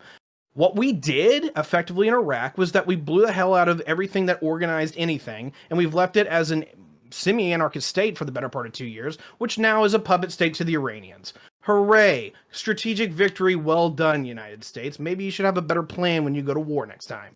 Libya. Yeah. Well, we fucked up there for sure. Oh yeah. So I'm actually just using those as examples to where the opposing side, while I disagree with them, have points. It's not an argument without ammunition for the other team. It absolutely isn't. I side with on my side were the total war doctrine because at a certain point, And I call war the point where you're just like, all right, this is a knockdown, drag out fight between two peoples, and that one of them is trying to force the other one to do something else. That's where the gloves just kind of come off, and like it's not ethical, it's not pretty, but that's what war is. It's the disgusting abomination that humans do because we will force others to do what we want through force. But in this spirit, I'll give you this. I'll give you this real quick, Tiberius. If Yeah. we were facing a war of extinction, right? Like if some country had gotten big enough and they were literally going to make America not exist anymore, then I think that certain things become not just justifiable but necessary, and things that I would normally say are horrific and not okay. I if I was in that situation, I might just pull those triggers. I don't know. So that's my thing. So. Why does I the don't fate get- of the I don't United get- States need to be in the balance for you to cross that line? Like, Yeah, why would you need to get to the exactly. very end? Stakes matter, right? Like if you losing only means you lose a little, right? Like if 100,000 I was in a people? fight, right? If I was in a 200,000 fight, people? in a fist fight with someone at school, right? And I know that if I lost, I'd just get a black eye, maybe a tooth knocked out or something like that. You know, that's one thing, right? But if I knew that You the don't know other that. motherfucker was trying to kill me, right? And look, this is you could okay. You know when someone's trying to kill you versus not all the No, you time. I'll give don't. you that, but So you much- know. Are you saying that a schoolyard fight that they're always trying to kill each other? No, I'm not saying they're always trying to kill you. They might kill you even if they're not trying to, or they're just really True. fucking mad and they want to Fair hurt you. enough. They're not. They don't have any intention either way. They're But just it really doesn't- fucking It mad. doesn't usually end in that. The stakes aren't usually that high. Why would you My take the point chance? here is about stakes, right? My point here is about stakes. And if you know, right, that with a reasonable degree of certainty that you're going to lose a little, then there are certain activities that just aren't justified, right? But when you know it's going to be extinction, certain activities become justified. Wick, I one last question Aggression's for you. never justified. One question for you, Wick. It's really simple. So let's say you have two scenarios. Neither is like an end Armageddon war or whatever. But we have scenario one where we target the finance minister, we target like key infrastructure, we target their like railroad hubs, and like we just like blow those up. And within 3 months, like the war is over. Like they surrender because they've lost basically all their infrastructure and all their key like personnel that were at that infrastructure. And there's like 50,000 casualties or whatever. Scenario two is we don't target them. They're able to mobilize, and then we're like stuck in a war for like 2 years, and a lot more people die. Isn't there sort of like a moral impetus on us to like, if we can end it quickly at the cost of fewer lives lost, we should do it quickly? But see, the problem with the question is it supposes we know that these are the case. Okay, what if we can? What if possible? What if right? all the experts project? What if every expert has looked at this and they project? Yeah, like it's only we do gonna this be now, in we're and going to out, save like more all lives. But see, this is the problem. Like Putin, the experts on Putin's side, in and out, like will be done in 20 minutes, right? This will be a 3-day war. That's what they claimed, and so they made these actions based on that expertise. All the experts were saying this, and they're fucked now, right? They're fucked in a very real way. And I think this is why the danger of questions like these come in, is we suppose that we know the future. And there's a very big difference between pretty sure and absolutely sure. There's a very big difference between these two. And that's why the possibilities of the backlash of targeting civilians and targeting non-combatants is so high that it's a no-go, right? So even when like, okay, so in the two scenarios, every expert's saying like, yeah, there's obviously a chance of number one like blowing back, but number two has a higher probability of more casualties. We just know this, right? You would still say, okay, well, doesn't matter. It's just deontologically never okay. I think the targets matter, and I think never okay. Never okay is a wild one, but Again, in almost there's every nothing case, so. there's nothing wrong, right, with targeting a facility that is state property in a war, right? Like the state is fighting you. There's nothing wrong with saying, just like I said, that's why I brought up Syria earlier. There's nothing wrong with saying we're going to bomb your railways. There's actually nothing in terms of railways, right? From who? You can very easily do that without injuring anybody, right? So you can attack infrastructure. That's not the same thing as assassinating the manager of a tank factory, right? These are different actions. You can say you can mobilize your bombs and your forces and be like, hey, you have 1 hour to get the fuck out of this factory. Move. And yes, that might cost you in some regard that you're letting the enemy know an hour ahead of time where you're about to attack. But the fact of the matter is that we know that shit anyways most of the time in terms of like troop mobilization. Like they don't have spies, they don't have satellites, they don't have, intel and different things about troop movements. They know where you're going. The difference is whether or not you're targeting the factory workers at a factory that are just doing a job or might even be forced to do said job, and whether or not you're destroying the machines in the infrastructure itself. This is you might say, oh well, this is actually private property, etc. But I mean, if it is being directly used as property in the means of your attack, then it's we'd have to look at the material. We'd have to look more at that analysis. But I think you're pretty safe in justifying. Like I said, I'd have to look at a specific example of whether or not you could destroy a weapons factory that's making those weapons without killing people that work at the factory needlessly. Scott, what about Goebbels? Like, is that okay? I don't know why we keep bringing up Goebbels because to be clear, I'm not comparing him to no. Right. But the problem is you keep bringing it up in lieu of like Darya and Alexander Dugina. Separate from them. He was against brotherly wars. He was not for going Fuck to them. war I don't with care about Ukraine. them. I don't care about that dude. He's not a propagandist. He's a philosopher. That's okay. And possibly someone that's in the inner circle of Putin, right? That's so cool. I just want to make care. it very clear that I know you say you don't care, but but you're a fucking liar because you keep sneaking it in. I'm not. Comparisons, I've been very far from the Dugin thing this for a long fucking time, right? I'm not talking. When I brought up ISIS, I was in like a bunch of times, when I brought up ISIS training schools, I wasn't connecting them to Dugin either, right? I'm talking specifically about this person is a propagandist. Goebbels is a literal propagandist.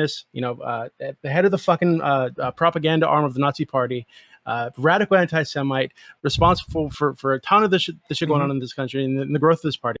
Like, would it be reasonable to target him? No, it's not. No, it's simply not reasonable to target Goebbels. Yeah, he answered the question, Doobie. I appreciate it. I mean, I've answered the question. It's not justifiable to use violence against a non-aggressor. He's not a non-aggressor. Okay, yes, well then define aggression by your standard. Wait, hold on. So if you're racist, you're an aggressor. Hold on. You said you didn't. He's not. Therefore, define it so that you can tell me why he is. Okay, so a non-aggressor would be like the baker who has no involvement in any of the situations. No, I didn't say give me an extreme example of a non-aggressor.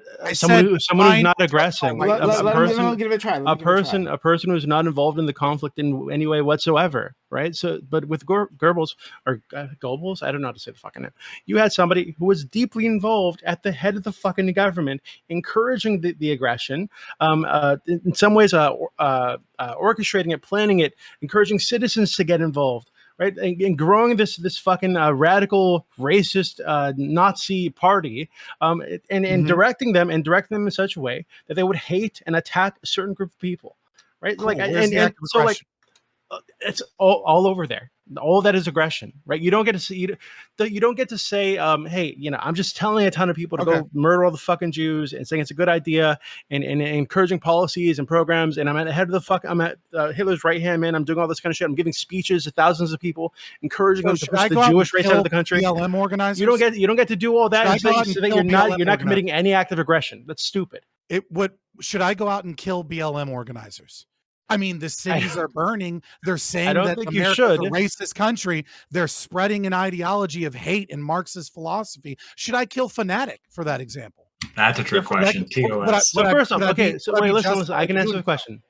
So first off, I don't think these two things are comparable in any way whatsoever. Why not? But if you were like a radical, a fucking white supremacist, right, like Nazi, like neo-Nazi, and your plan to create like a white America involved it was contained made it a necessity to take out black leaders, right, and strong black men like Fanatic, right? Then it would make sense for you from your perspective to target him, to target the BLM leadership, absolutely.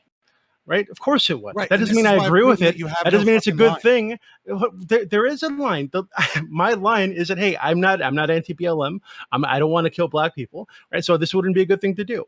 However, if I were, oh my god, why can't I kill? I don't know. Can you just like propaganda? you're behaving as if you're like incapable of like empathy, basically, right? So No, you cannot put I'm yourself in the proving your- shoes of another your human being point and fucking acknowledge their perspective and why that perspective might be legitimate from their perspective with their subjective like view of the world. Even if you massively disagree with it, even if it's So in Doobie- conflict with yours, you can agree that this is a position they might have and say, hey, you still don't get to do it because I disagree and I have force on my side. Yeah, but No, Doobie, I'm there's a problem engaging you're in an expecting him to objective engage in position. good faith. His only way of engaging is to literally stretch whatever you say I'm to not the most engaging absurd in hyper. bad faith. In order to, his only way I'm of not engaging is to engaging observe with in whatever bad you're faith. saying in the You're- most you're absurd unable to- hypothetical, so therefore it doesn't make any Fanatic, sense. You can you say haven't something like, made any I'm fucking anti-war, arguments or this you can say entire something night like, I'm other than anti-violence, against and then he'll me say something like, so in the or situation against where your someone else. child You're is just being saying people physically are stupid. raped in front of your face, and you're saying you can't be violent, it's like, okay, I don't think we should do total war. So Fanatic, you're saying for sure that there's you never engage excuse in an ever to argument instead attack of a citizens meme. in any case whatsoever. Wait, hold on. It's not really being good faith. It's just Scott, You're why not are we grounding wasting our time? anything. I'm grounding it specifically in the idea that there is aggression and we can define aggression. And that Stupid. the way that Okay. you define aggression is when you attack or directly engage in a state of war of a direct and actionable threat directly at an individual What's attack? so that you put themselves in a state of war, or that you Yeah. physically harm someone's persons Before or we do property. any more of That that, beyond that, you start drawing Can I subjective can I lines. ask a quick question? Because I feel like it's not. There's it's- no difference between Okay, I understand. I me understand. going Doesn't out hate and speech harm killing people? Wait, communists stop. than you going Just out really and quickly. killing Kerbals. Okay, cool. So maybe there's like But a there's no difference between you maybe I killing think communists and you killing me from his argument. I found the fundamental like disagreement here. Okay, like way deep at the bottom. And I'm gonna see if it's true with like a question, right? So like I gave if it 2 hours ago. no, with listen. argumentation. So all we're just you. This is the for other you and Wick. This is for you and Wick and Jay Chow. Okay. So if I'm walking by an alley, right, and as I'm walking by an alley, I see a child in that alley being raped by some random dude, and I don't know this kid, I don't know that guy, but I see it happening, and I know, hey, there's a chance that I could stop it, or maybe I can go get some help. But instead of doing this, I stand there and I watch. Right? I don't participate. I just watch it happen. Am I liable for anything there? Do I bear any First of all, responsibility? like You didn't have- if you were said just no? watching, Aggression, no. right? Like No. I'll answer this question directly. Like I'll say if it's someone was- wrong. of yeah, if you, someone in my comes up personal opinion, but and there's and not a justifiable position. But that person Like- shouldn't be charged with anything for like just standing there and watching this happen and allowing it to happen. Not without a Yeah, previous I don't- contract that said that they just would just be simply God. observe it. Like who knows? Like we're getting Totally into different these situation. things. Like yeah. how is the law supposed to know if the person was afraid for his life that if he tried to stop it, he would get overpowered, right? We don't know, and the law can't really. Okay, so what if you're in a tackle group that. of people and And- all of you just sit there and watch this dude who's smaller than you rape this kid? He could have a gun. You don't know. Yeah, that. you don't know. He's totally ass naked because he's raping this kid in the alley. Doobie, the appropriate action then is to call law enforcement. Yeah, so I'm thinking, if you Stop don't, it if if you you don't do that, can. if you Like, don't do look. that, and if you don't take, you don't go and find lots, help the I kid. would not. You Like, I literally would just judge sit there them, and I watch wouldn't it kill happen. them. Would you mind stopping not- for just a moment? I gotta or- call the police. Just hold Or on you one just second. walk away and go on with your day. Like you feel like you Listen, have I like tried no to- moral listen, I responsibility there, tried- like whatsoever. Doobie, You what I absolutely have moral tried, responsibility. Doobie, what I tried to do, and I know that argumentation ethics is difficult for people to understand. And if you want me to walk you through it at some point, I'd love to do that another time. But what I'm describing is what is morally unjustified, right? This situation does not apply to morally unjustified. And what I mean by this is that it is not morally unjustified on its face to not do anything, but it is also similarly not morally unjustified in order to stop this act of aggression. What we were talking about is, what can I say via logic you cannot justify? In this situation, right, one could use a moral objectivist framework or a moral subjectivist framework to arrive at the position of whether or not you could attempt to stop this, or whether or not you're wrong for not doing anything. That is a different assessment from me being able to say, Wait, are you saying that it might be cannot wrong to morally stop it? justify? All right. That's not what I'm saying. What I'm saying is there are certain right. situations where you We cannot gotta wrap it up. make a claim without a performative contradiction, which is And just- using aggression against another person. All right. Okay, so this person is aggressing against a child, but not you. We'll have to leave it there. Yeah, you're not getting it. Oh, Like I said, I'll have to explain it to you at some point because you're no, not. we're- You're not. I not think there. I am getting it. I Because think he's you being just say weird pedantic, shit. bro. Don't actually try to engage with him. He's not actually engaging. He's just being Sure. pedantic. let's go I'm to not being pedantic. You're just not guys. smart enough to So any follow. which way, great, wonderful. This ends like the way it always ends. Thank you all if you've been enjoying this content. Well, we do this all the time. Hit that follow button. Hit that follow button right now. Make sure notifications are on so you know I'm going live. We do 6 nights a week. Don't want you to miss out on any of our content here, especially for social and chat. For our social media, we got Twitter, Discord, where we do all our conversations, TikTok, and YouTube. Like, comment, subscribe, and YouTube. So we still have content coming up, right? We still have more for you. We have open panel.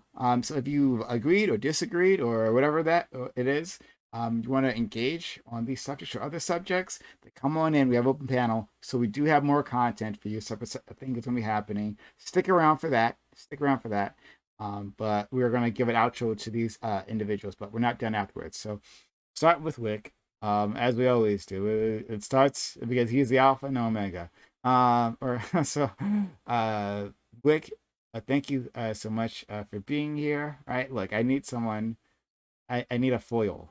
Right, Someone to keep you honest. I get it. Yeah.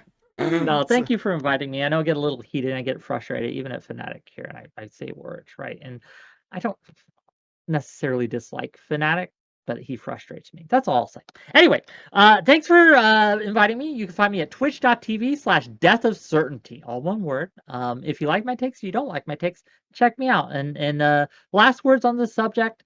I think that there is some evidence to suggest that this was a false flag operation by Russia. I don't know this for a fact. There's only very circumstantial evidence to suggest this, but it fits into a narrative that is very good for Russia in these things. So it is something to keep in mind. We don't know though. We just don't. When it comes to what is a valid target in wartime, I'm going to go take the stance that journalists are just never a valid target. Propagandists are just never a valid target, no matter how effective or how good at what they do. Right? Like if you bomb a infrastructure of some sort, right? A state infrastructure that can be a valid target, and if there happens to be people in there, there happens to be people's collateral damage is a thing. Sometimes it's necessary. That's sad. But there is a reason we need to stick to the rules of war, because if we lose that, it's gonna be a shit show, gang, and we don't want that. That's my stance. Thank you so much. Hey, our good friend Scott. Scott, thank you for coming through and being part of all this. Yeah. Sorry, I like dropped out for like a half hour. I was trying to.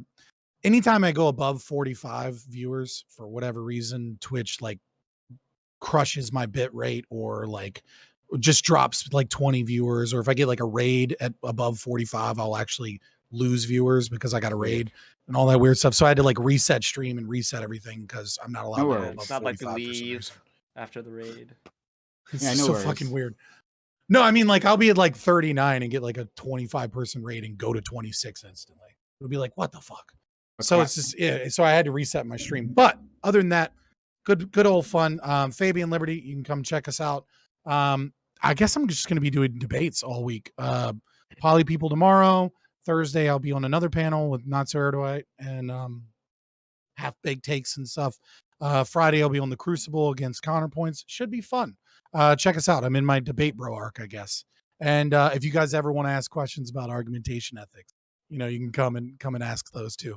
Because I believe this wild idea that a justifiable moral position actually has to be logically valid. And all I have heard tonight are people that don't understand logic and aren't able to actually justify their positions. And I think I showed over and over again through the, impossibility proof that they're just wrong and it's factually true that I'm right. So have fun with that.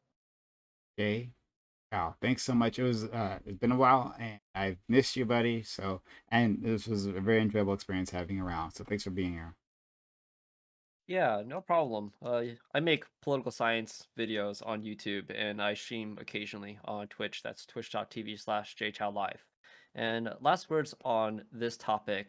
For the most part, I follow international humanitarian law. Not just because I think we all should, countries and individuals alike should be aware about that. Not just because it is international law, but because I think it is imperative to uphold and keep the strength of the norm of not having political assassinations be a viable tactic even in times of war, because that's how it was like in the past, and the past was really ugly. Just as how in international norms we try to get rid of war as a viable tactic for states to engage in, the same thing applies to political assassinations. And what I will say to the total war crowd, or this is a viable target because they're incredibly valuable and they'll hurt, I think that is like in a way a very risk-like understanding of how to engage in war, and does not account for the repercussions that you will face when it comes to international society, and how that will have terrible consequences onto us and the future of just in general humanity. That's really pretentious, Lamau. Thank Thank you. you so much. Next, I will go to Fanatic. Fanatic, you do your thing as you usually do. A bit more subdued this time, right? But still, Bruh. we always enjoy having you here, buddy.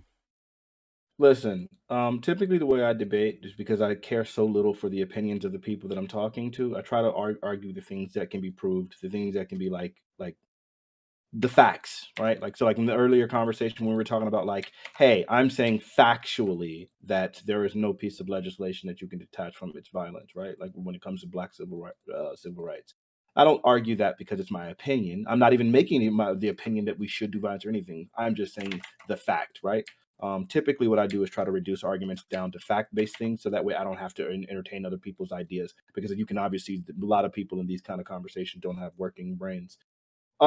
This last topic was almost entirely subjective, right? It's just, do you think it's a good thing, a bad thing, an okay thing, and so on and so forth? It's really hard for me to engage because that just requires me to be literally listening to and trying to counter other people's opinions. I don't like the way their brains work, so then it's not really a good way for me to argue this. So I'd kind of stat out for the most part here.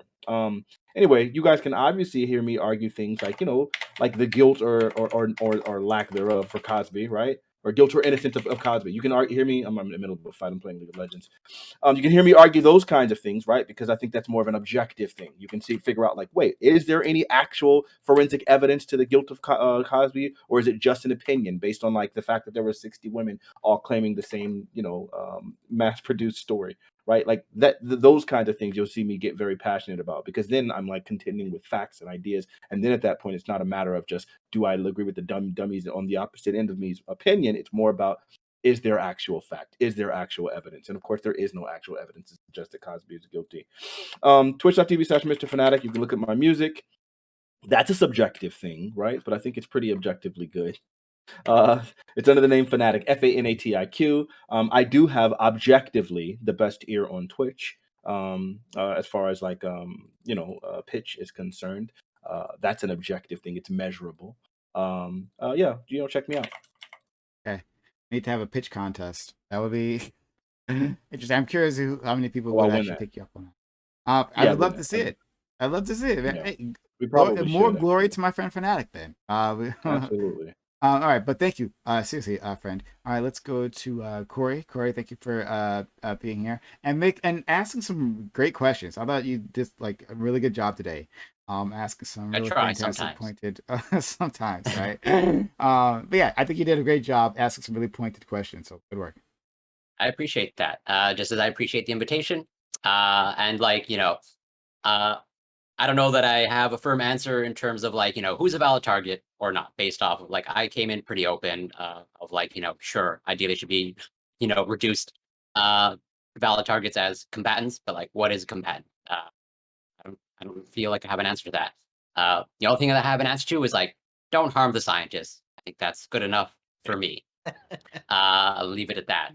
Scientists. No, we should have killed every member of Unit 731. Oh my god.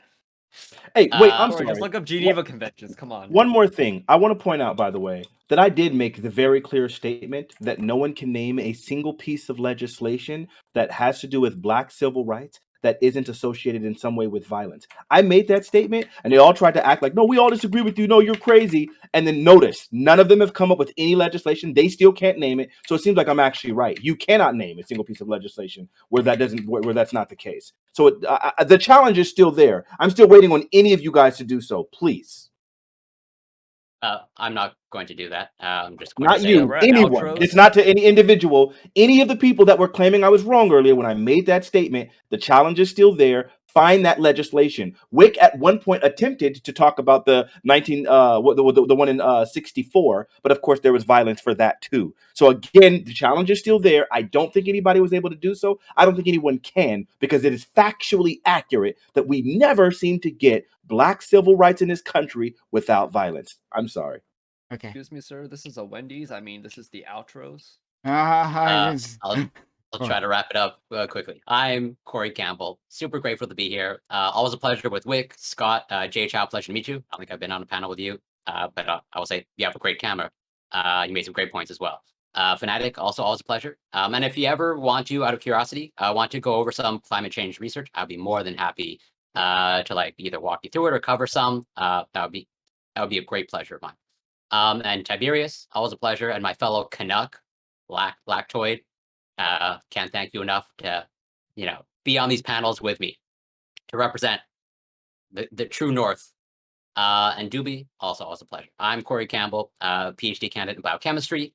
You can find me on Twitch, Corey Campbell 84, Twitter, Instagram. Literally, it's Corey Campbell.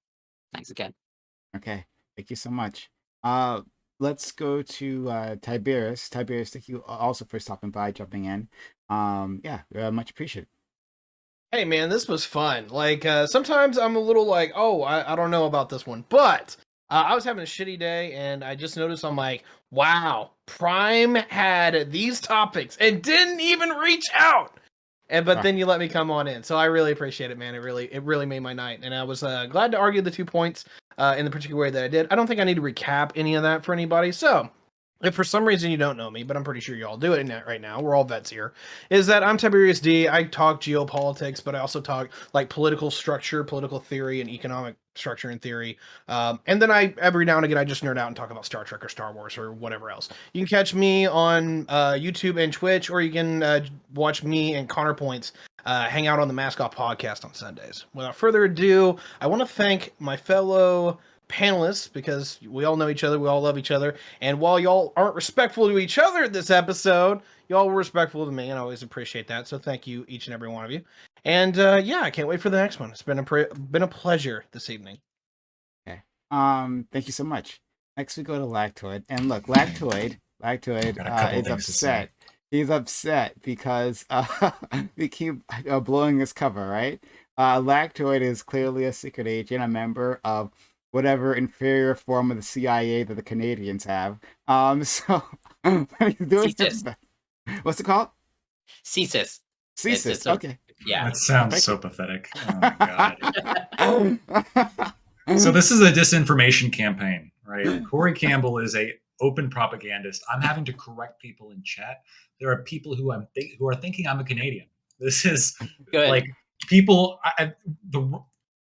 The Russians did do this. The Russians and the Chinese did this, and this is how. Like it's very easy. You just throw a couple lies in YouTube comments, and people believe you. But no, I am an American. I'm a Swedish American. Thank you, Prime, for your Swedish representation on these panels, as always. I am Lactoid. You can find me on Anti-Communism United on Discord and Twitch. I am a licensed attorney, and I will be doing legal and political content shortly, as soon as I get my brand new camera. So I got a cool new mic, and I'm going to get a cool camera, and that's going to absolve all of my insecurities about making videos, and then I'm going to go ahead and start making those for people who are interested. Also, for those of you who don't know, McDonald's has recently started putting Pokemon cards in their Happy Meals. I've gained about 5 pounds in the past week. I highly recommend you, if you go to McDonald's, that you get a couple Happy Meals. It's very important. I was going through all my old Pokemon cards, and I found this, and I'm very, very happy about it. So at the end of the day, I'm happy. Thank you so much. All right. And now for our amphibian representation, our friend Doobie. Doobie, thank you. As always, you were super involved in this one. You've been a little quiet lately, but this one you were super involved. So thank you for that. Yeah, thank you for having me on. I'm Doobie. I help run the politics server on Discord, discord.gg/politics. It is the best and biggest politics server on the platform. And we do tons of crazy shit there that'll probably get it taken down soon. So that's where you'll find me. Doobie is another valid target. And if you want to know where to find him, then head up to his political Discord server. Link is in chat at Switch with Doobie. To find that link. Okay. Thank you all so much. This was another insane one. Jay Chow has to pee, so I feel like I should drag out this, this outro for as long as possible. Yo, way to I wrap talk me about the out. beauty of the world, honestly. No, okay. Thank you all so much for being here, every single one of you. We're gonna have open walk on panel right after this. Anyone here can join us, but if not, that's okay. Thanks for your time, your energy, your knowledge, and your passion of my community. I know they appreciate it as much as I do. Have a good one. Bye. I made it. I can Bye, leave now. bye, everyone. All right.